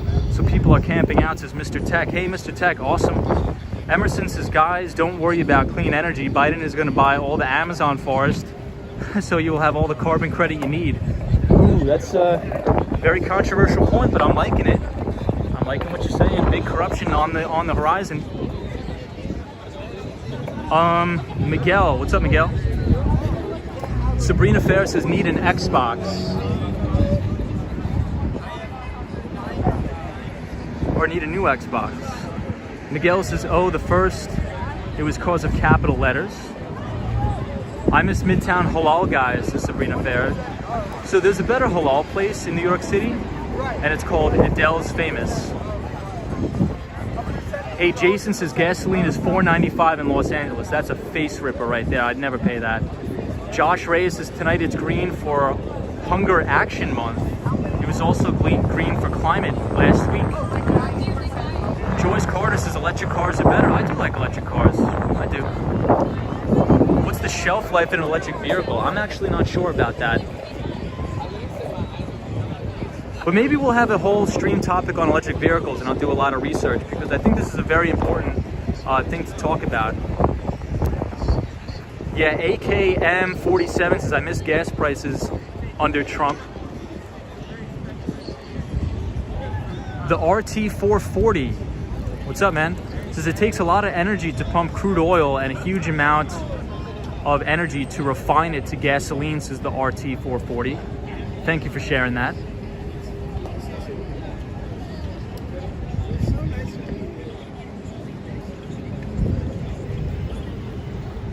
Oscar says nuclear power is the greatest of all time. The 5th generation power plants almost have no nuclear waste. Electric cars were shafted in the 1910s. That is true. That is true. We could have had electric cars way before now. Mr. Tech says, how is everybody doing? What's up, Mr. Tech?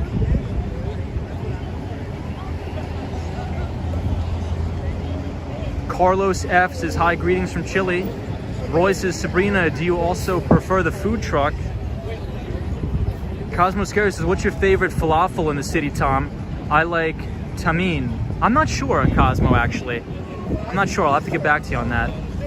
Zap Allen says, we just had 4 years of corruption and tweets and Facebook posts, so thank God that hasn't started back up, says Zap Allen. Are we at Washington Square Park? Just kidding. No, this is Union Square.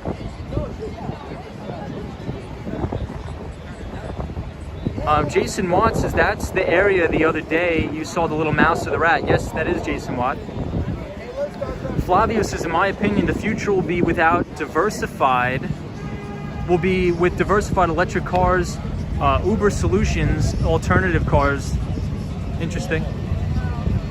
Yeah, so I think that the electric vehicle and autonomous driving vehicles is probably, to be in full swing, is probably about 10 years away. And the reason why I say that is because in the United States, we actually have very old and decrepit cellular infrastructure. So we have the technology right now to deploy full autonomous vehicles, but we don't have the infrastructure to support that. And what do I mean by that? So I mean we don't have a true pure play 5G network. So in order to have true autonomous vehicles, you need a network that can support extreme low latency and high throughput applications. Because if you're gonna have an autonomous vehicle with a bunch of semi-chips in there, you know, if the autonomous vehicle says stop, that needs to talk to the network and be able to ping off a cell tower or a satellite and back. And we just don't have that infrastructure yet. That's mainly due to the United States infrastructure being extremely old, but it's also because the United States is just such a massive country. So if you want to talk about pure and 100% level 5 autonomous driving in isolated cities first, but you'll probably see that in South Korea. Hi to someone in Australia, says Joyce Carter. What's up, Joyce? Agree with you. Penrose, how are you? It's right there at 15 Union Square West, says Zuma. Awesome. Yes, shout out to all nurses. Shout out to all nurses, everybody. Skateboard at 12 p.m. Very good, says Maria. The Jug Show says, good evening from Melbourne, Australia. Good day from down under. Hope you're well, mate. So the Jug Show, what's going on in Australia? I hope everybody's safe. I heard there was a lot of protest. Joe Hernandez says, if I get an electric car, would I be able to listen to AC/DC without confusing the car? Joe, that's hilarious. Sabrina says, I am catching up with the chat, says Sabrina. Mr. Tech says, did you see today's news about U.S. Bancorp buying MUFG Union Bank? I have not. I'm going to check that out.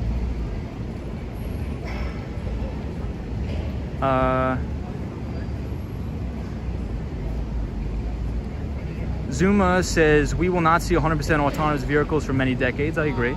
I think the company that's going to come closest is Google's Waymo. So Alphabet owns many companies, one of which Google, and Google owns Waymo, which is an autonomous vehicle subsidiary.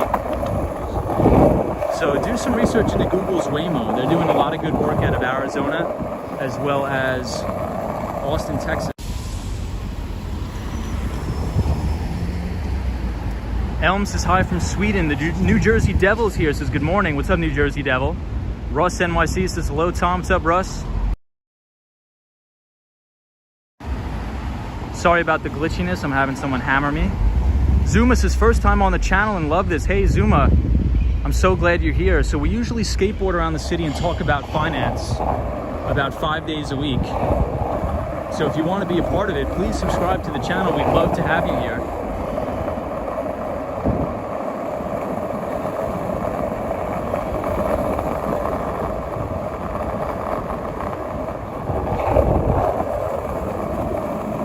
Joyce says, Austin stream, great views. Yeah, so we're actually coming up to Washington Square Park, and in front of us, you'll be able to see the Freedom Tower.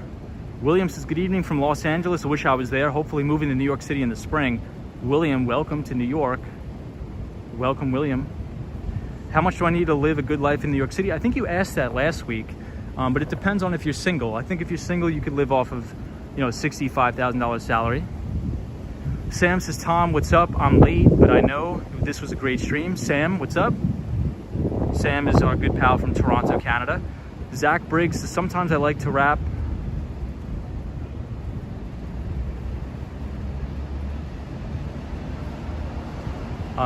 Roy, what's up, Roy? AKT47 says they should let the vax have a complete trial before mandating it. New Jersey Sevels is your.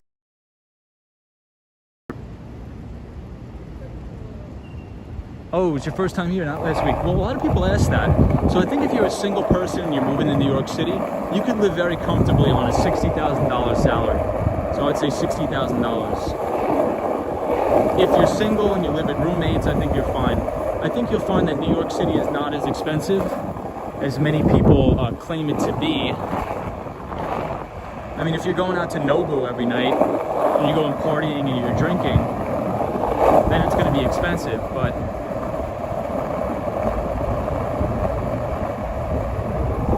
Bowser says, Tom, if I'm going to take the subway, which station should I visit? I think the most beautiful subway station is Grand Central Station. And you can take the 7 train from Times Square to Grand Central Station.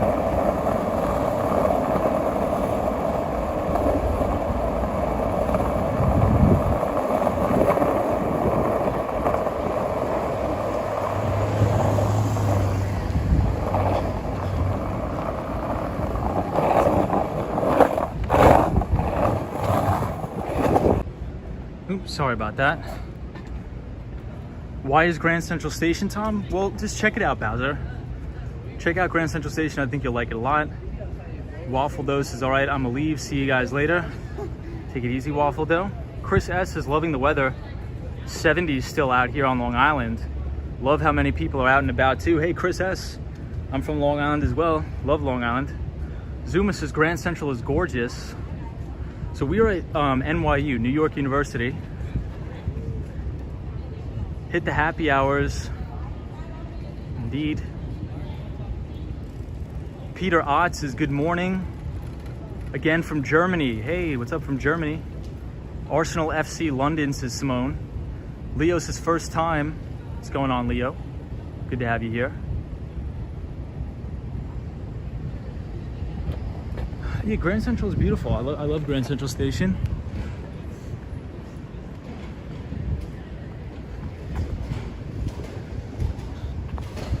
A lot of skaters out tonight. So let's take a lap around Washington Square Park, but I think it's going to be completely barricaded off. And these are the New York University dorms. So NYU, very good school, very expensive school, but very good school nonetheless. Paul Little says happy fall. Paul, what's going on? Quiv Addict, I'm just gonna call you Addict because I don't know how to pronounce your name. So Addict, what's going on?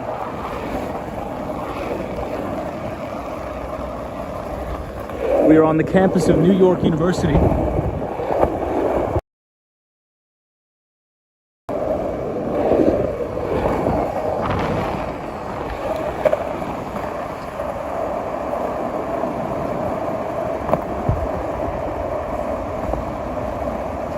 NYU. So New York University is very famous for their business school called NYU Stern. And the Stern School of Business has a very famous professor called Aswad Damodaran. So if you're interested in learning about securities analysis, definitely check out Damodaran. Chris S says you need one of those electric boards. Chris, I hate those electric skateboards, man. I will never get one of those things. Those things, in my opinion, are death traps. But I like a regular board. Dalton says New York City is the best city in the world.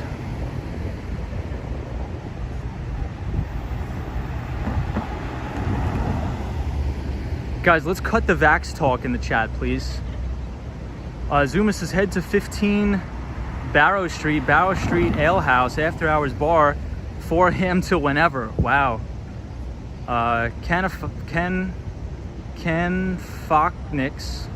I'm just gonna call you Cran. This is my father went Crano. I'm gonna call you Crano.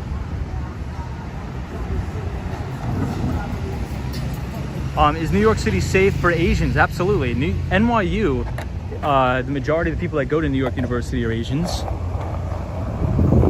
New York City is absolutely safe for Asians.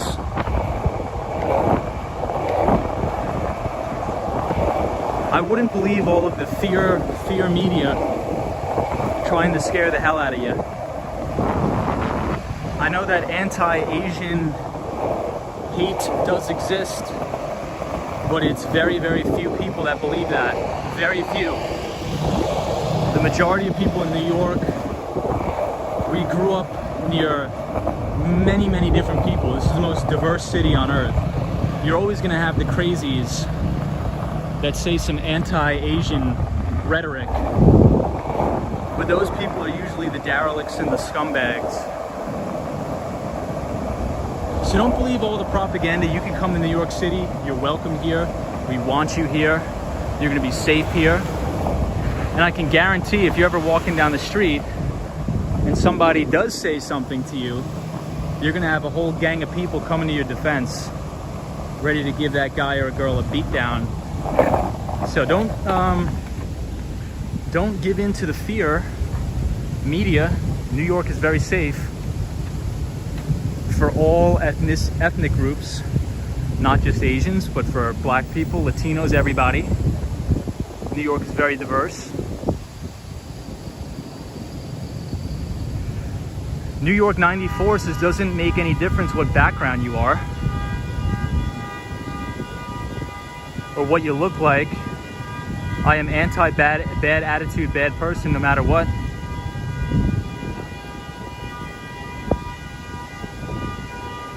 Belly says New York City is very diverse. True, you will be defended by strangers. Indeed.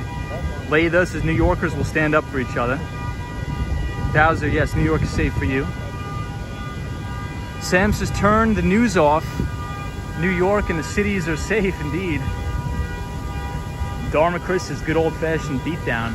No, but guys, I mean, in all seriousness, it happens. So bad things happen everywhere, but I can guarantee you bad things happen in every city across the entire world.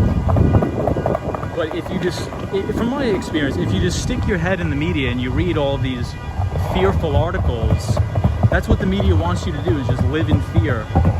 Be depressed. Don't go outside. Stick your head in the sand. But there's a whole world out there, and the average person is a nice individual. So this is the NYU Stern Business School. Very cool in here. Jackie Jackson, what's going on? Yeah, Roy says the car horn is giving me anxiety. Trust journalists, my friend. They put their existence on risk every day. Yeah, Carl, I think local media, I believe independent journalists.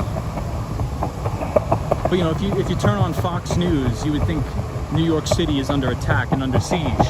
But if you turn on the stream, everybody's just chilling, everybody's hanging out.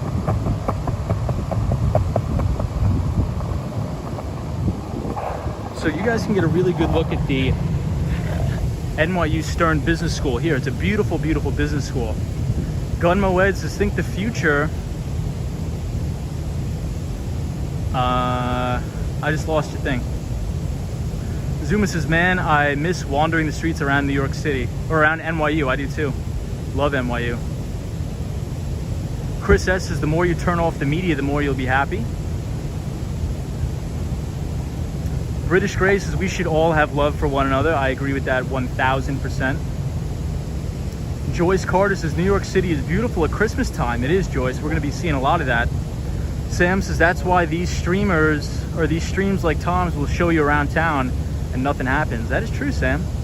You get a live look on the ground floor in New York City, and a lot of people here are very nice, very accepting and open. Hey, Marty Lewis says, it's Washington Square Park blocked off at night. Unfortunately, it is, Marty, and that was due to excessive drug use. Hey, Penelope says, I believe that people are mostly good, Tom. I agree too. The majority of people are very, very good. Isn't Mr. Doom economic professor in NYU? I think Otswat Damodaran, and Damodaran is, he's called the Dean of Valuation, but I think Dr. Doom also may teach at NYU as well. Penrose says, Tom, you're a good guy. You're good as well. You guys are great. Ed says, I think the future is private jets, not vehicles at all. Cosmo Scary says, if New York had the same weather year-round as Miami, would you still move to Miami, Wall Street? I would, because of the taxes. And if New York had Miami weather all year round, this place would be twice as expensive as it is now. I think if New York City had more moderate weather all year round, I think the prices would even be higher. MTR says tuition at New York University is $53,000 a year. Wow, that's a lot. Terry says Empire State Building is green, so Gotham City. Thanks. No problem, Terry. Emerson, so there is people who really think New York is a dangerous place. I think there's a lot of people. Sunshine After Rain says, Tom, next stream, please try slow-mo. I definitely will. I definitely am. I will ride my board in the winter.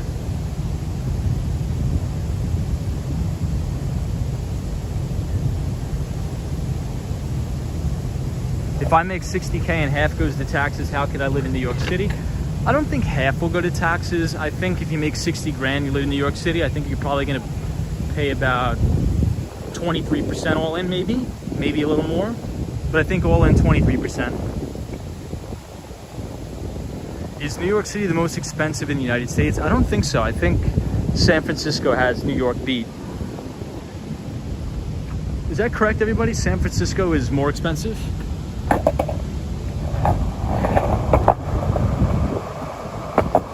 Hey, photos from around New York. This is Tom. I'm headed out later. Photos, thank you for joining tonight. I hope you enjoyed. Thank you so much for being here.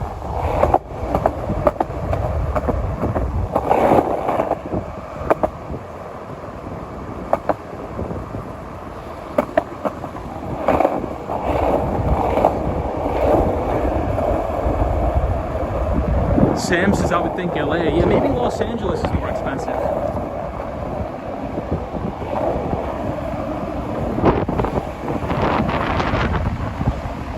So this is West 4th Street, New York University, West 4th. Check this out. This is a New York City manhole.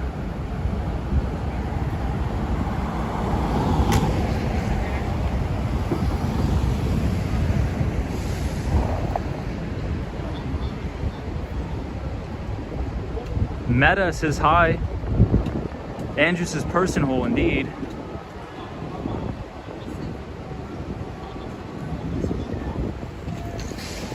Hey, the New Jersey Devil says I drive to Fort Lauderdale every 3 weeks. I don't like Florida much. I don't like hot. I love the hot. I like it hot and humid.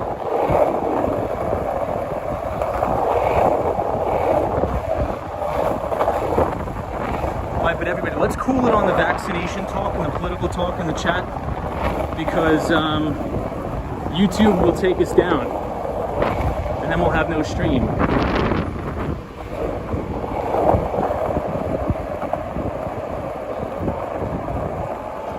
I know everybody's supercharged, but I think that's enough vax talk for tonight. The overlords at YouTube are going to ban us. Hey, Miguel is here from Houston. Brittany's here from Houston.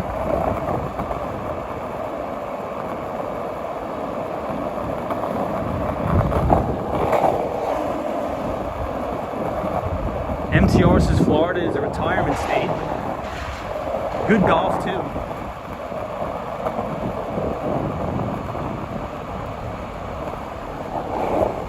A lot of good golf in Florida.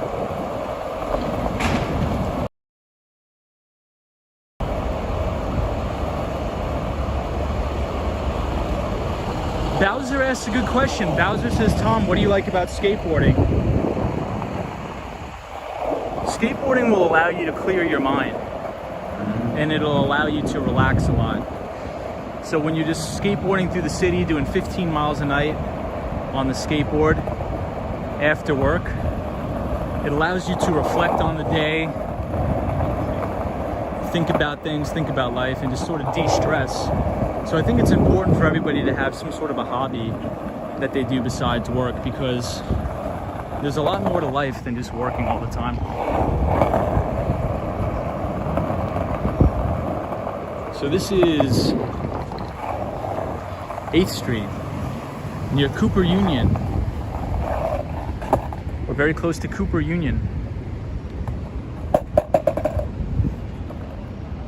And the Cube. You can enjoy golf in your younger years. I agree. Golf endeavor. I like golf. Sabrina says, yep, right on. Tom, could you talk more about BGSAX? You mentioned it in your last stream, says Brandy. Yeah, so BGSAX is actually, it's a mutual fund called BlackRock Technologies Opportunities Fund. And the portfolio manager is Tony Kim. And this is a mutual fund that has consistently outperformed the overall broader stock market over the course of the last 3, 5, and 10 years. So if you're trying to look for good investments, solid investments in stocks and companies that tend to grow their earnings over time, because statistics show that there's a direct correlation between earnings growth of companies and the price of their stock or the security. So Tony Kim is the portfolio manager at the BlackRock Technologies Opportunities Fund, and he's managed to have outperformed the S&P 500 or the major indices over the past 3, 5, and 10 years. And what you'll find is his criteria that he picks stocks, he will only pick stocks that have a large total addressable market. It's called a TAM, total addressable market, that has a run rate of about 25% compounded annualized growth rate. So usually if you think about stocks like Alphabet, Facebook, Microsoft, all of these stocks have exceptional fundamentals with extremely, extremely high EPS or earnings per share growth rates, revenue growth rates, and return on equity, ROE, of 25% plus. And another thing Tony Kim says is he wants you to look for companies that have very good pre-tax and after-tax profit margins. Golf endeavors is MTR mini golf is also so fun. Hey, Out and About is from Canada, Toronto, Canada. This is good night. Yeah, we haven't had a good stock market correction lately. Skateboarding is the future, says Joyce. Indeed. Thought you were a Vanguard guy. I like Vanguard as well. Time for work and time for play, indeed. Hey, Brittany McCurdy says, headed to bed, Tom. See everybody tomorrow. The New Jersey Devil says, I work 10 hours a day and then I stop and rest and play. I agree. The New Jersey Devil is very important.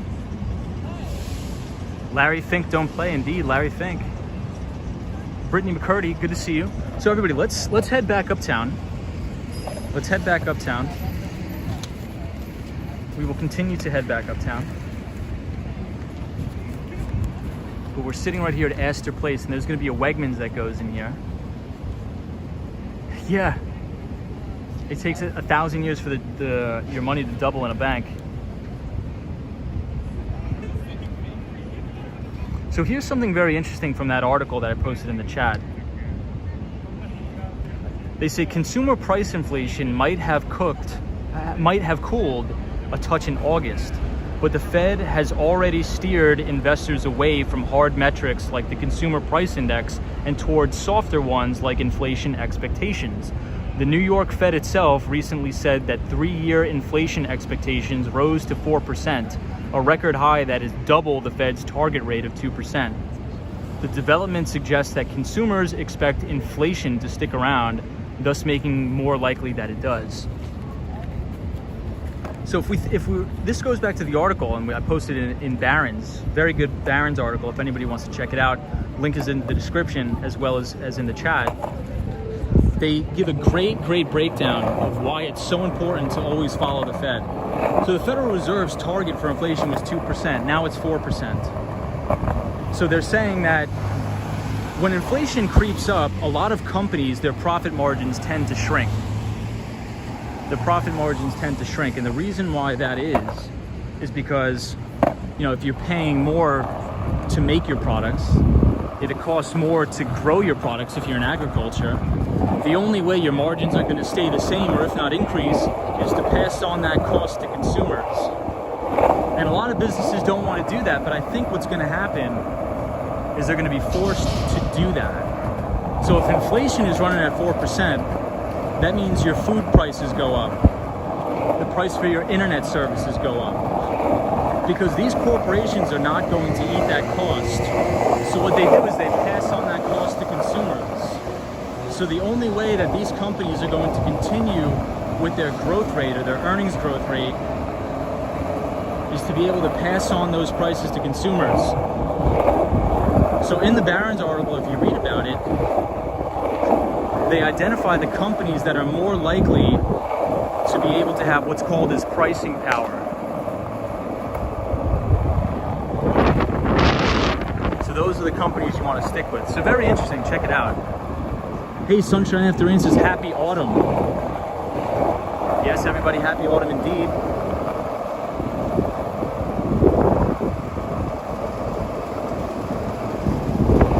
Inflation is nuts indeed, yes.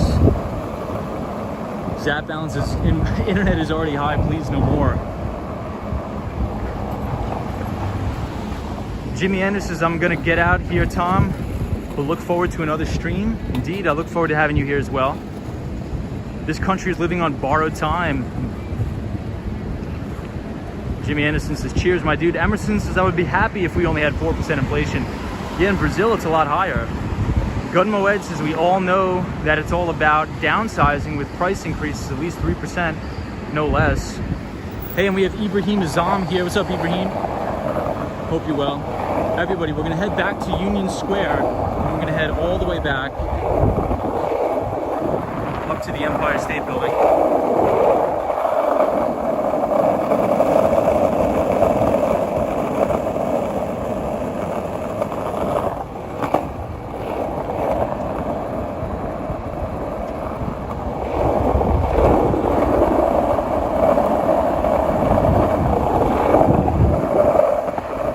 Here's everybody camping out for the PlayStation, I think, or something like that. Some game thing, console. I don't play video games too much, but or at all, for that matter. Do a kickflip, Thomas. Indeed. Can you X game? Says the New Jersey Devil. What's up, New Jersey Devil? All right, so we're back here at Union Square. Check out the mural here. They just painted this mural.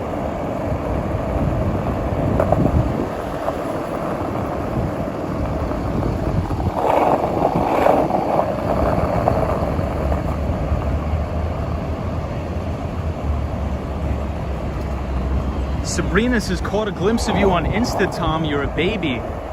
I know. A lot of people say I look young, but I think we're getting older, right? I look old, right? Not bad.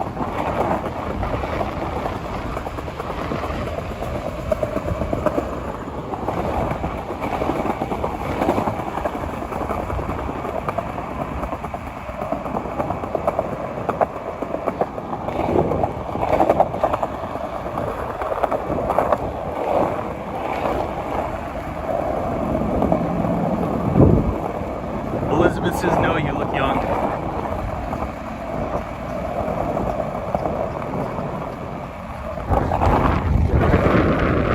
Well, I guess that's a good and a bad thing, I guess.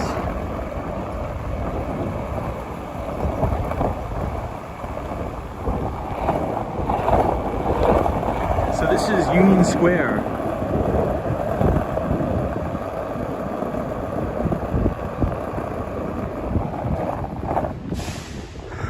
Chris says, I would rather look young than be a war criminal like Henry Kissinger. Jeez. Anyone under 30 is young. Appreciate that. Thank you, Sunshine at the Rain. Appreciate you. Ibrahim Azam, what's up? Penelope says, oh, Tom, you're a baby. That's funny. Thank you, guys. Let's see. Charlie Richardson says, it's really amazing that everyone has their own thing they are on while willing to spend money on. Indeed, I agree. Is your camera on your head? No, it's on a gimbal. Hey, good evening from Russia. Welcome everyone from Russia. Yeah, the bus stop display is very bright.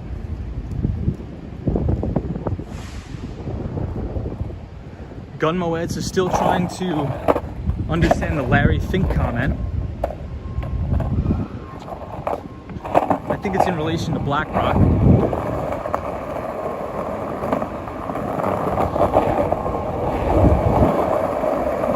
So, Steven Schwartzman made all of his money with LBOs or leverage buyouts. So there's BlackRock and there's Blackstone.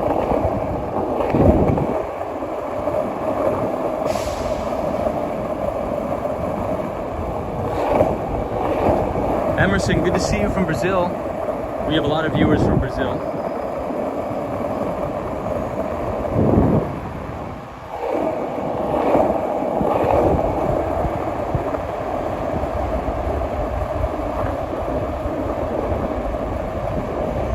Daryl says, wish New York City gets a mayor soon. Has Manhattan traffic been affected by the heads? Yes, they have. So all of this week and at the beginning of the stream, the traffic has been insane with all the world leaders in with all the world leaders in New York City. So we have a lot of world leaders in New York. Hey, watching from Malaysia, wow. Welcome everybody in Malaysia.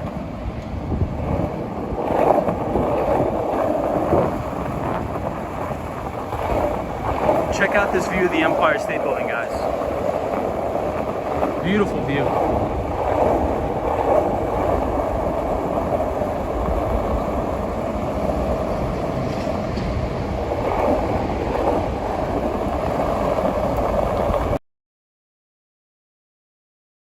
The Dominican Republic. What's up, everybody from the Dominican Republic? Sunshine after rain, isn't it gorgeous? Beautiful view. So now we are at the Flatiron building on 5th Avenue again. Hey, the Ralph is here. Hey, BB223 is here. Hey, BB223, what's up? Happy to have you on the stream. We're looking at the Empire State Building here and the clock tower. Check out the clock tower.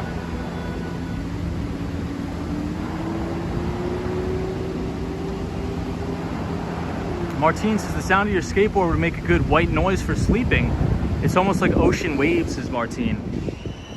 Or Marty, sorry, Marty, I apologize.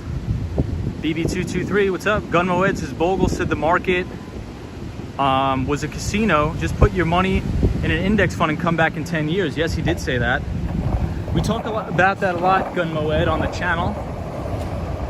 Jack Bogle, or John Bogle, is the founder and CEO of the Vanguard Group. Unfortunately, he did pass away due to old age. But he really exposed all of the high fees on Wall Street. Jack Bogle exposed the high fees in the mutual fund industry and just said, let's create a product where everyday investors can buy the indices, or the S&P 500, the NASDAQ, or the Dow 30, and they can dollar cost average, and they won't have to pay all of these egregious mutual fund fees. So for the average person, I think dollar cost averaging into an index fund is great.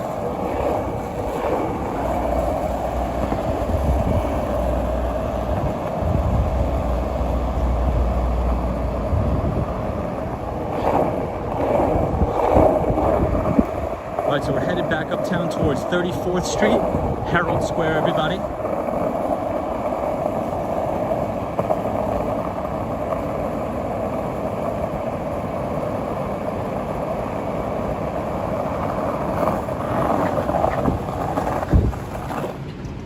All right, so now we're at West 26th Street. Do you see the Do a Kickflip series with Tony Hawk? I did see that. That was hilarious. MTR says, check out the Macy's windows. Gun Moed says, Tom, didn't you create your own index fund? I have not, but I may create my own ETF one day. I may create my own ETF. I think that would be interesting. If I do, I think the ticker symbol would be WWSB. And we'll be talking about, guys, ticker symbol WWSB is up 5% in after hours trading. That'd be kind of funny. The Wall Street Skate Pro ETF, and everything in the ETF, we'll vote on it in the stream. No, I'm just kidding. That'd be funny though. But no, we won't do that.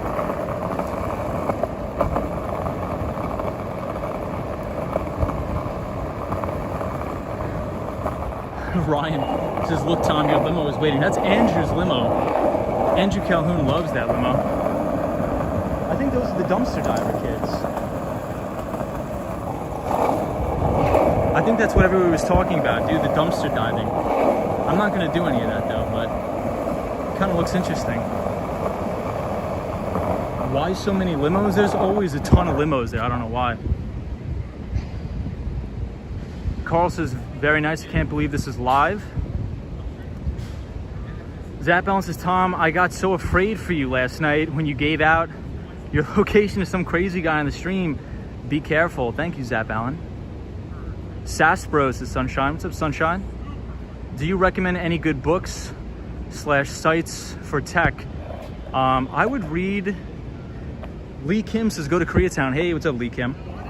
I would read Trailblazer by Mark Benioff. So I've talked about Mark Benioff ad nauseum on this stream, but Mark Benioff is the CEO and founder of Salesforce, and I think his book Trailblazer is absolutely amazing. But Lee Kim, we actually just went to Koreatown before on the stream, but Koreatown is one of my favorite places in the city. But the best, if anybody wants good Korean food in Manhattan, you have to go to Take 31. Take 31. So definitely check that out. Take 31. TAKE 31.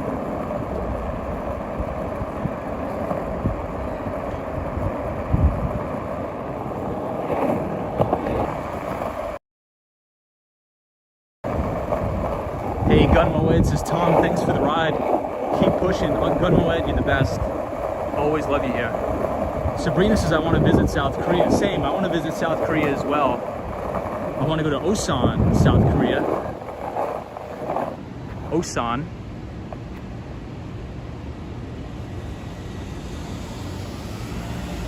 One Vanderbilt building is cool, says Joyce.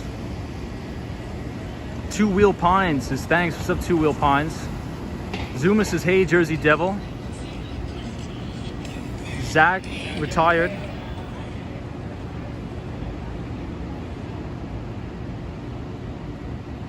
Brandy says, I was down with what you were saying about the ETF until you said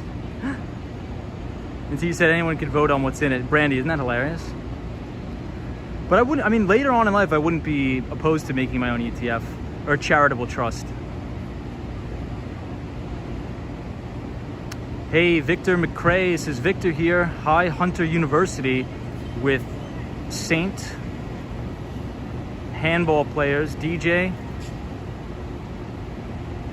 Nice. Awesome, Victor.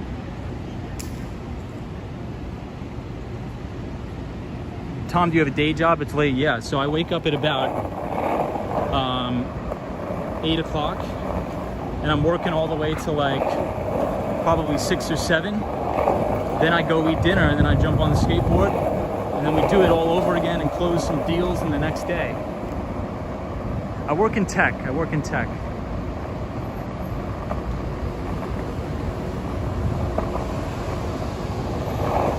So on the channel, we talk about a lot in relation to finance. We also talk about how to get jobs in the tech industry, whether you want to be a software engineer or a software salesperson or a tech salesperson. These are very lucrative careers, so we talk about that in addition to investment banking. But yeah, I personally work in tech. I love tech. I would say it's about 50-50, half and half between my friends in tech and my friends in finance.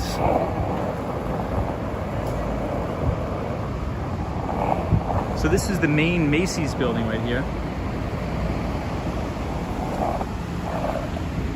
Hey, Two Wheel Pine says, I remember Trailblazer is that book you found on the fence a while back. Yes, by Mark Benioff. What was your undergrad major? Criminal justice and economics, is Bruce. I got a feeling that crime was way up in New York City and you couldn't be out this late without getting mugged. This stream is an eye-opener. Yeah, don't believe the fear, don't believe the media. New York is fine.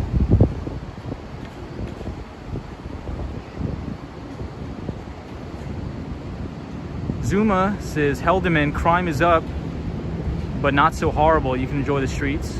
Royce says BRB. Handsome Devil says, Tom, one of my favorite stocks is White Horse Finance, WHF, 9% dividend, headquartered in Miami, your home. I'm gonna check that out. I don't know what it is, but I'll definitely check it out. Whenever something has a very high dividend yield, like 9%, that's actually concerning to me. That usually probably means the company's in financial distress. But I'm gonna check it out. I'm gonna check out that ticker symbol and I'll actually provide you feedback.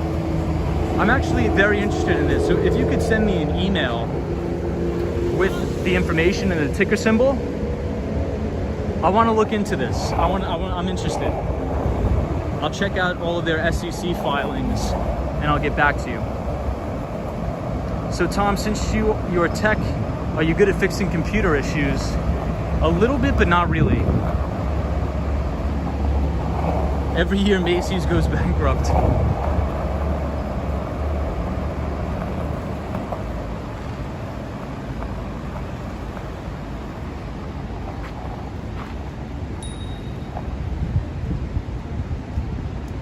If I may ask, what exactly do you for work? What's your job title? Thanks, says Jay Miller. So Jay Miller, I used to be an account executive, but then during the pandemic, I left my company to try to start my own tech consulting company. So right now I just have my own company that I do some, it's like an MSP I'm trying to start. So a managed service provider. So one of my good friends is the owner of one of the largest VARs or MSPs, privately owned MSPs in the country. So he helped me get set up with a lot of other vendors to resell software products.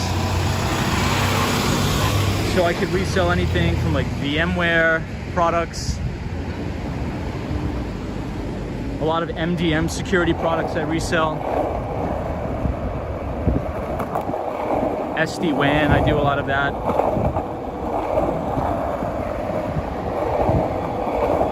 As well as a lot of UCaaS, so Ring Central 8x8.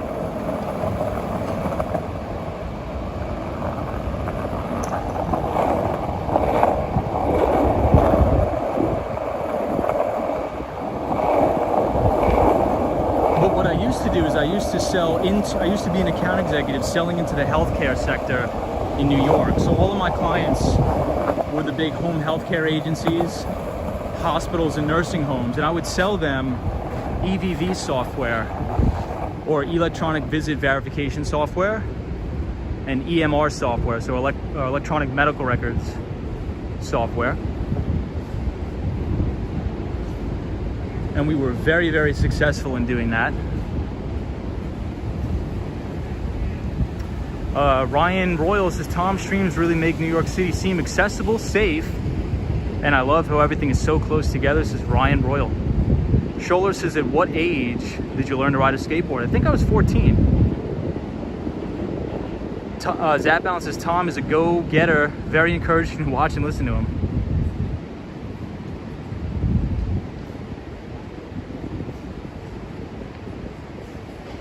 You can make money delivering food on your skateboard. Hey, that's what that other guy did. I use Twitter as well. So I use Twitter mainly for, what is this, Anderson Cooper? It's 1 a.m. Mindy Hayes, what's up, Mindy Hayes? Good to see you again, Mindy. I think the Wall Street Skateboard channel gets better ratings than Anderson Cooper. I think we get better ratings than Anderson.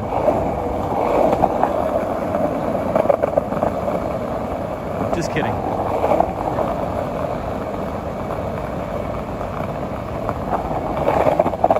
Carl says, dude, how are you? You seem pretty aware of what's going on lately. I'm doing very well, Carl. I hope the same for you. MTR says, truck. What programming languages are enterprise software written in? A ton of them. It just depends on if you're a back-end developer or a front-end developer. But in general, the most common programming language is Python. But there's a ton of languages. There's endless amount of languages you can learn. C++, C#, Node, Java, you know, and the list goes on and on and on.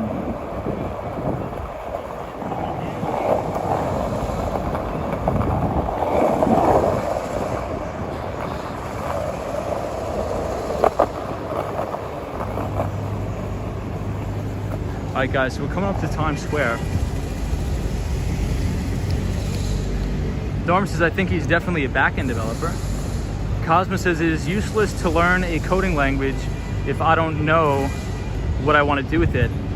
I think that's the exact reason to learn a coding language, because with code, you're essentially you know, the manager of your own destiny. You can be creative, you can build things, you can build products. If you want to manage a lot of data, I would consider learning Python. So you can work with a lot of large data sets. Learn how to use pandas, Python and pandas. Macho Tony says entering hell shortly, I know. Not a big fan of Times Square. But with Python, you know, in data science, there's an endless amount of things you can do. An endless amount of things you can do. And Python is very good for finance too. Hey, I see Disney cast member. What's up, Disney? Always good to see you, Disney. Hope you're feeling better. Ibrahim Azam says Python is good. Very simple syntax. Stack Overflow and chill.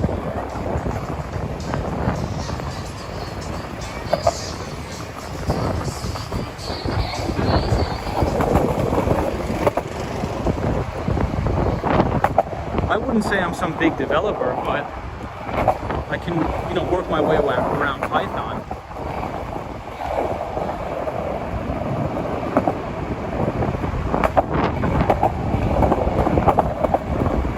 MTR says C#.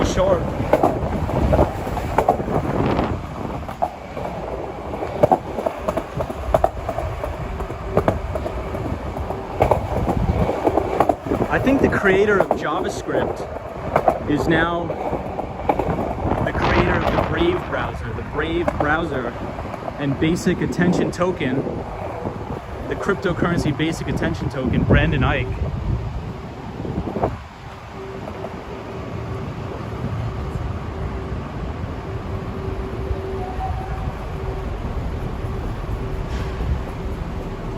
Brandy says, I've always wanted to live in Park Slope or Cobble Hill.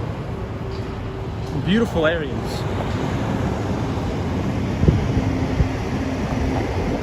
Wow, check out this view of the Empire State Building from 42nd Street and Bryant Park. Amazing. Penelope says, oh man, Times Square, you hate this. I once programmed in C++, but I have no idea how to do it anymore. Disney cast member says I can recite Python verbatim. Monty Python, that is. EBS, hey EBS says, why is it green? I think it is green for the end of Ramadan. Zuma says 50 yards away. Daryl says, here B Bar lives in Park Slope, Brooklyn. Park Slope, Brooklyn's beautiful, beautiful, beautiful.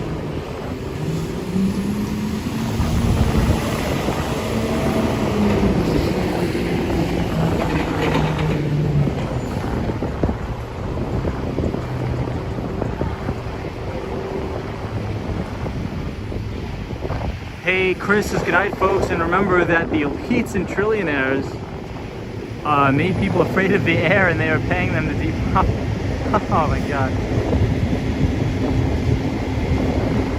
Yeah, somebody said it's Ramadan, the end of Ramadan. That's why the Empire State Building is green.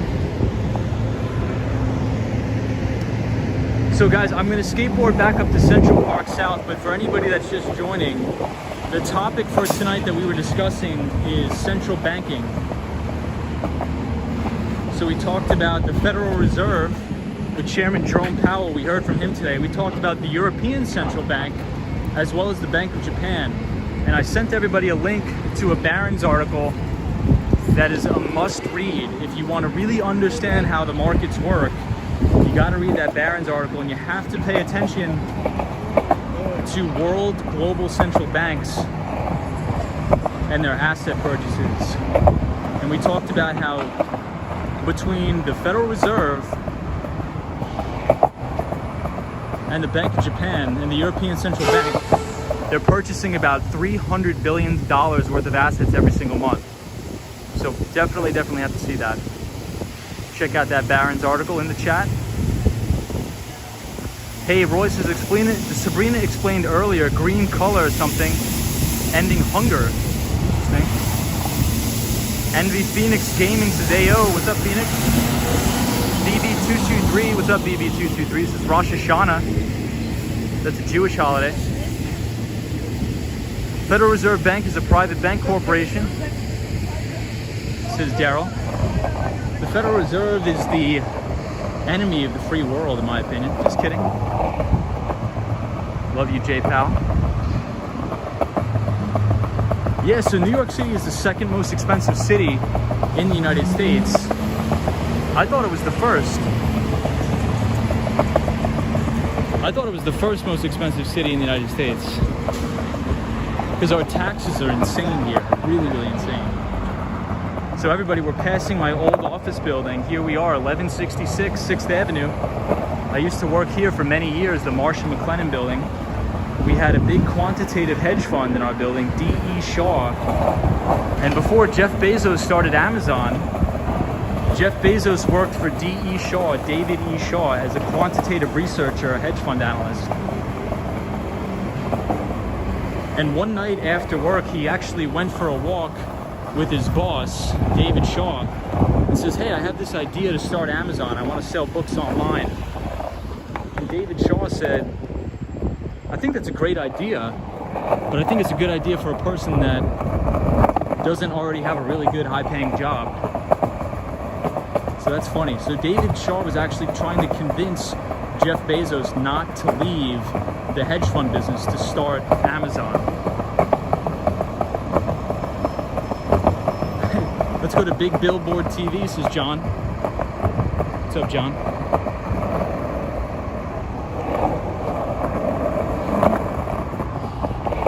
So here are News Corp. This is the News Corp building.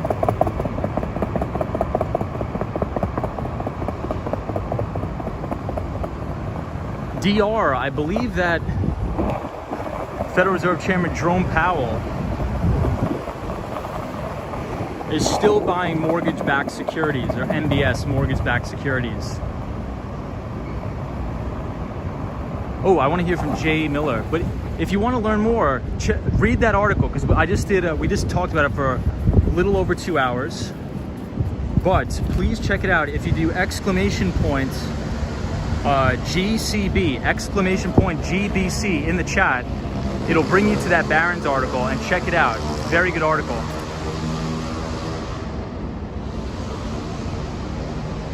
Jay Miller is our good friend that went to Columbia University. Said C#, C, C++ are powerful languages to learn when first starting out, but Dart and Elixir is the future in data security. So Jay Miller, I actually have a question for you, and a serious question.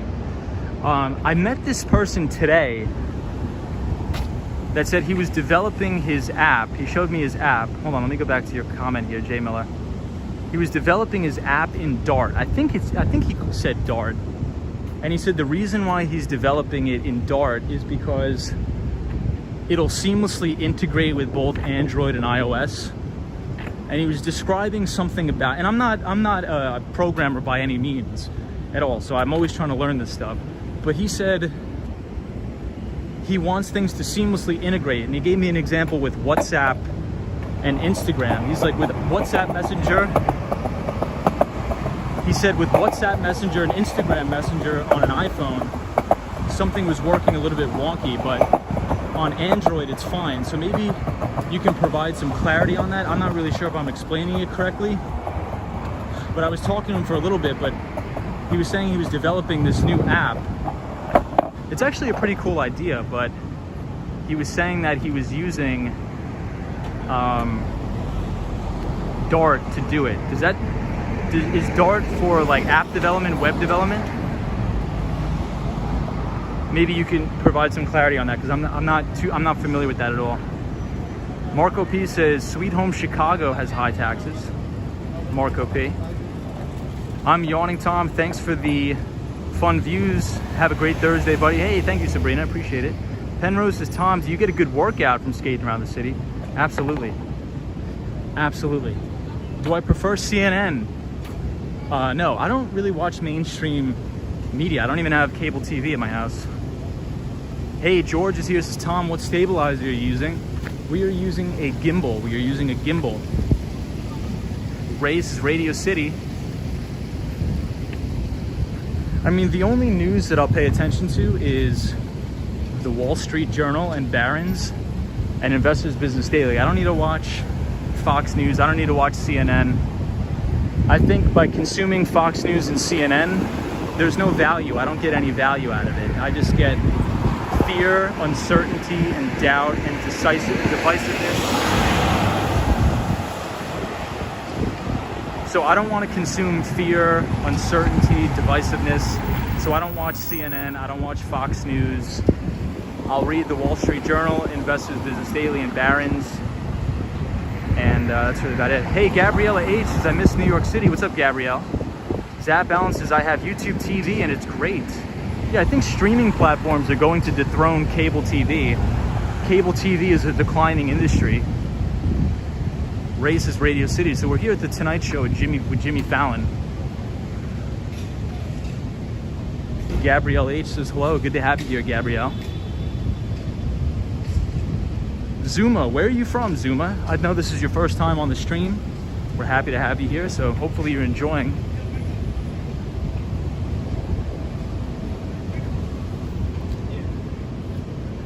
So we are on West 50th Street.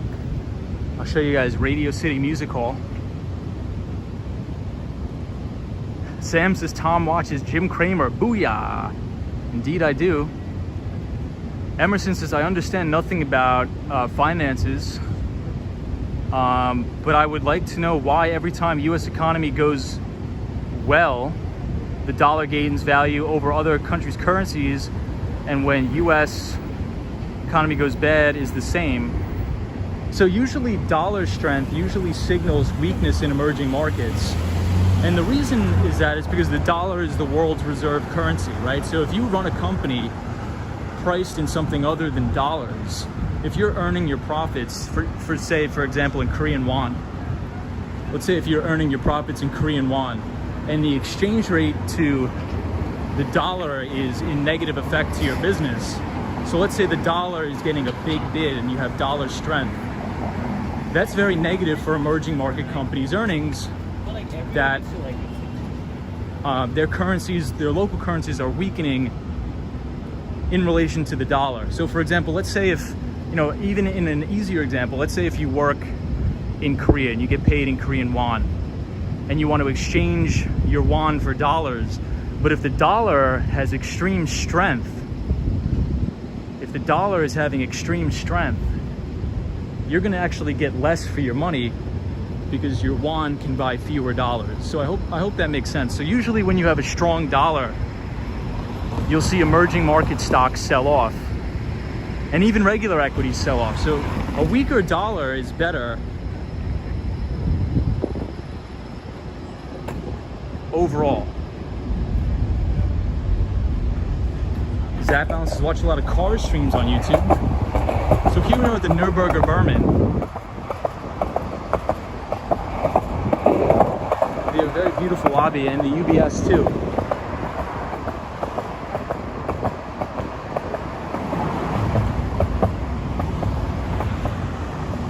From Bergen County, 20 miles in West Jersey, up in New Hampshire now. Awesome, Zumba. I mostly watch informational videos on YouTube. Same. I do as well. I just think the concept of paying for cable TV is going to be gone. So I think the more streaming services you have, the more power you have over what you want to watch. So it's more direct to consumer.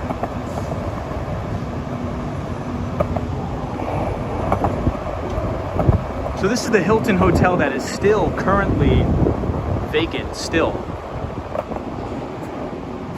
And I think somebody on the stream said they missed the halal guys. So here's the very famous halal guys.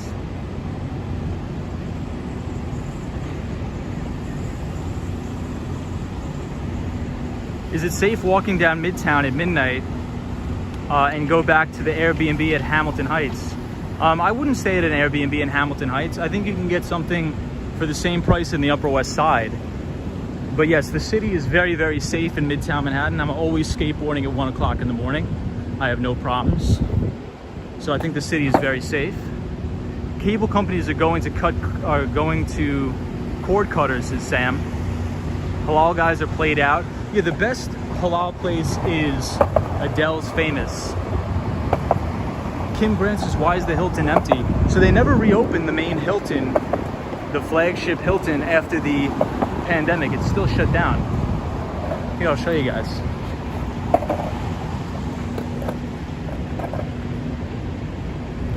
Oof. Brandy says Disney Plus for the kid and Hulu for me is all the household needs. I agree with that, Brandy.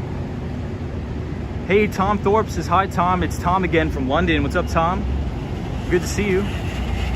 BB223 says, classic. I'll give you guys a nice view looking downtown in Manhattan. No, the Hilton does not rent to the homeless.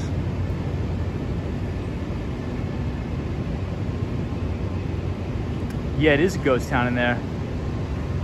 Hilton told somebody, I think it's Blackstone's, is Marco P. Roy says, Disney Plus for me too, actually. Never too old for Disney, says Roy. Yeah, so this is the main Hilton hotel that's absolutely completely vacant.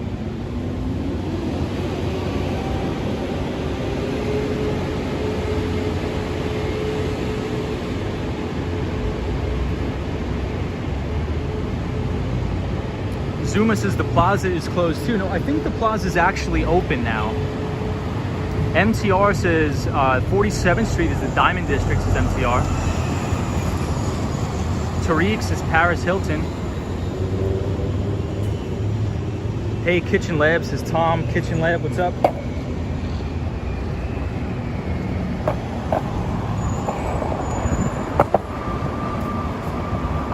All right, everybody, we are almost home. Hope you all enjoyed the stream tonight. It's almost Thursday, which is phenomenal. Almost the end of the week. Hope everybody has a good one.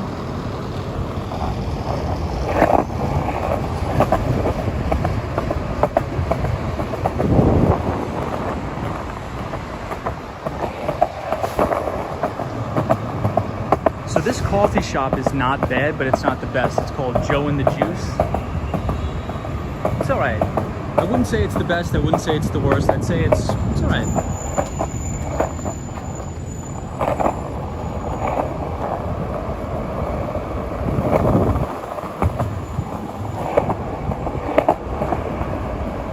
You live near the Hilton, pretty close, a couple blocks up.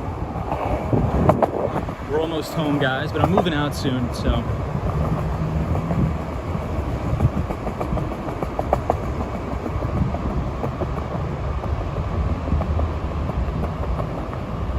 Are you old enough to put? No, I am not.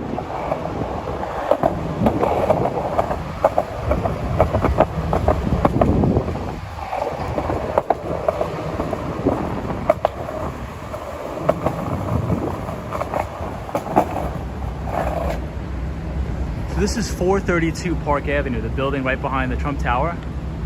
My first car accident was in front of the Waldorf Astoria. No way.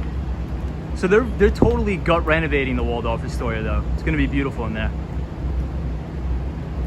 Where do you buy your OJ? I buy it at the 24-hour Morton Williams. Party at Wall Street Escape Rose apartment.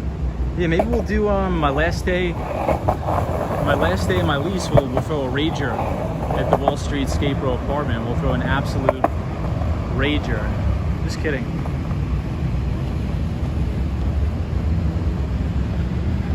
I like the design of the roof on this building. It has a very unique design.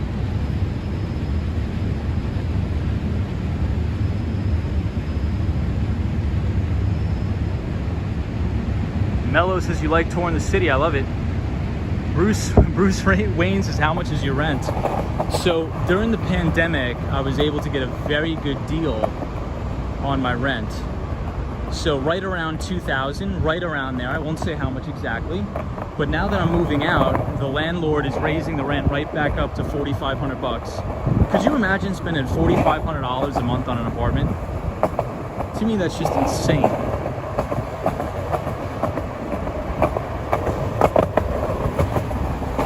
So we're near 57th Street. And the Rue 57. I think somebody wanted me to go into the Rue 57.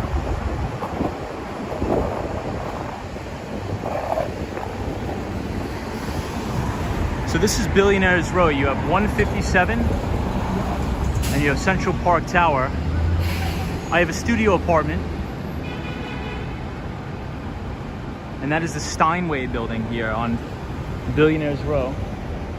So you have the Steinway building, 157. Roy says, after following you for several months, I start to believe that I also live in Columbus Circle area, says Roy. Roy, love you, man. It's awesome. McDonald's has great coffee. It actually does have good coffee. My first time on the channel and you're moving out, blah. Zuma, I will be here. I will still be doing streams from New York, I promise. Landlord would not like that for sure. You have a very zen voice. Thank you so much. BB2223 says Ben House.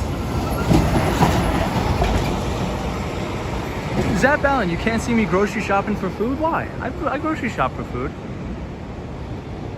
I know, I couldn't imagine spending $4,500. But I got a deal, so I was thinking like, look, if I can live in that desirable area of Manhattan, I'm only gonna get it for that price once in my life, so I might as well jump on it.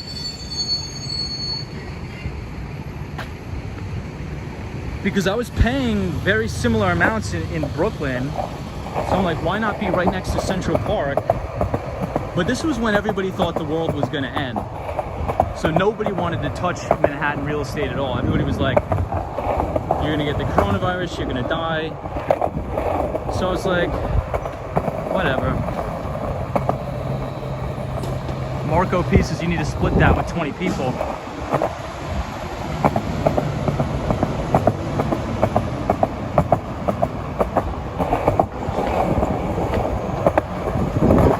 Well, we have a lot of first-time viewers, so thank you for everybody that's here for the first time joining the channel. We skateboard around the city Monday through Friday, and we talk about finance. So we have one topic per day, a specific topic per day. So if you want to be a part of it, join the conversation. If you want, no pressure, you can subscribe to the channel. So this is actually the MoMA apartments, brand new apartments.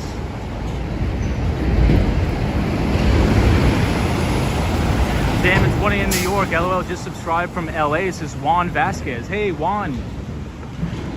Love LA. Juan, I would love to come to LA once. What made you make these streams? Honestly, I was just locked in my apartment during the pandemic, and I would skateboard around for hours anyway.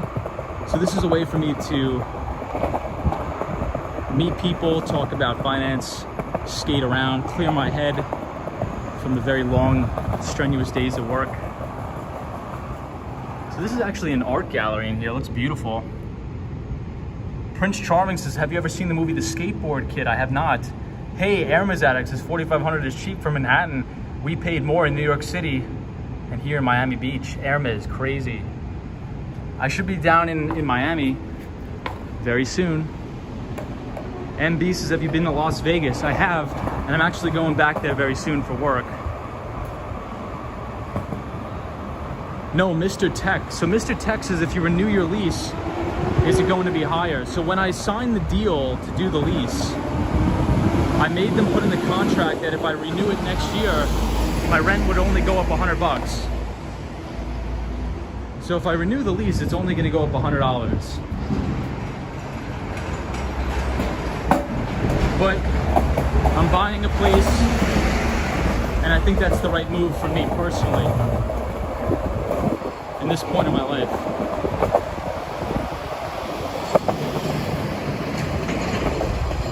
Hey, Gig Life Girl says, what a pretty night. Zap Allen says, Tom, when I started watching you, you had under 100 subscribers. I remember that too. Those were fun times, Zap Allen. It was me, you, Zap Allen, Sunshine After Rain, the whole crew. K Rose says, do you know by any chance how to become a real estate agent? I am interested in that field. Well, you have to take the real estate examination, and that's based, it's like a case-by-case basis based on which state you're in. So in New York, I think you have to take the real estate exam and do like 72 hours of coursework.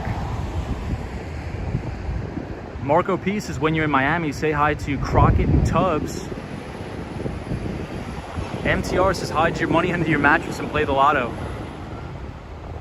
Sally Ray says hello from the UK. Ryan Royal says, have you ever been to the Guggenheim Museum? Do you live far from it? I love the Guggenheim Museum, and I live a little bit far away from it.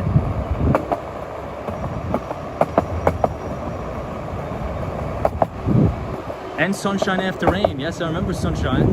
And Disney cast member. Disney cast member is great. Sally says, this is the best stream ever, Tom. I appreciate it. I think I try to bring a different perspective. So I hope everybody enjoys. Corman says, oh my, that's my favorite corner. Mr. Tex says, that's smart. So for your job, are you working remotely right now? Yeah, so I work for myself, so I can pretty much work wherever I want. But the majority of my clients are in New York. And the reason why I chose Miami is because it's only a 2.5-hour flight, and then I'm back in New York. So it's very easy to get back between New York City and Miami, Florida. Andrew Calhoun says Wall Street Skateboard wasn't born when Miami Vice was on TV. Hey, Charles Garcia says hi from Brazil. Museums are charging like $25 to get in now. Wow. MTR says move to New Jersey. I don't think so. K Rose says, do you prefer Uptown to Midtown? I love Midtown. Love Midtown. Hey, Golf Endeavor says, gotta go, guys. Thanks again, Tom. Lovely evening. Appreciate you. Bruce Wayne says, do you eat Pronto Pizza? So I actually had for dinner tonight, I had a pizza spot on the Upper West Side of Manhattan, which is one of my favorites. And it is called Made in New York Pizza. Charlie Richardson says, how can somebody generate passive income? Is there such a thing? The only way to get passive income is to work extremely hard. There's no like gimmick where you're ever gonna make money in life by not working. A lot of people say, oh yeah, just buy real estate and rent out the rooms or rent out the units, and that's passive income. Let me tell you, being a landlord is not passive, trust me. Being a landlord is no way passive. It is a hands-on, grueling activity to deal with tenants. Airman's Addict says, yes, very easy commute. I'm sure you'll be a snowbird in no time, says Airman's Addict. Juan says, if you skate, you belong in LA. I think I do belong in LA. I don't know if they would like me in LA though. So this is the Apple Store, and you could actually see into the Apple Store. Cosmo Scary says, trust Tom, landlording is so stressful. I know. So anytime you see, so Cosmo, this is what I'll say. Because Cosmo, I get hammered with emails about people. I think just because my YouTube name is Wall Street Skate Bro, everybody emails me for like financial advice, but I don't give out financial advice. They always say, how could I do passive income with real estate? I'm like, guys, if somebody's trying to sell you a dream of passive income, it's not a reality. Landlording is not an easy task.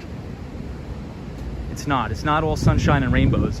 There's work with anything. The sink is gonna break. The air conditioning is gonna go out. The tenants are gonna be fighting. You know, but these are all things that you have to overcome. Yeah, Bruce Wayne says scam.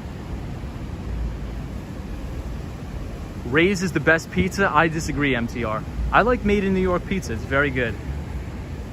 Made in New York pizza. Is the Apple Store open? Yes, so the Apple Store is open 24/7. Hey, JA says hi.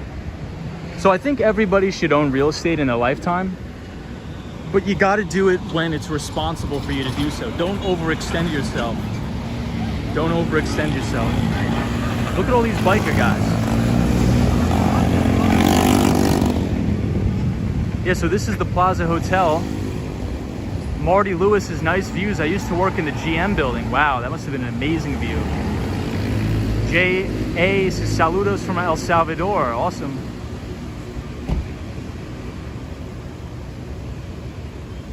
Yes, I would ride a half pipe and do a front slide / grind. I would.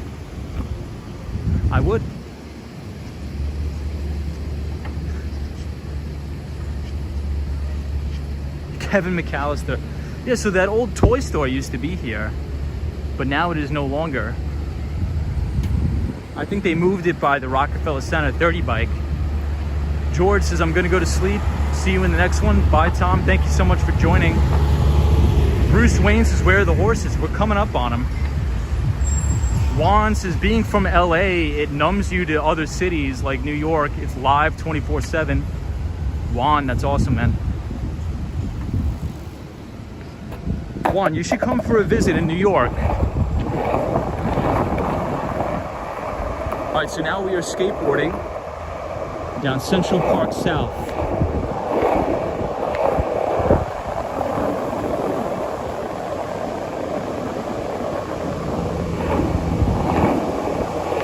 The smoke is from the subway. The smoke is from the subway.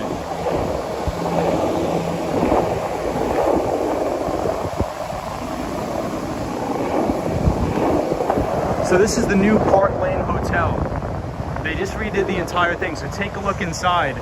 It's absolutely gorgeous.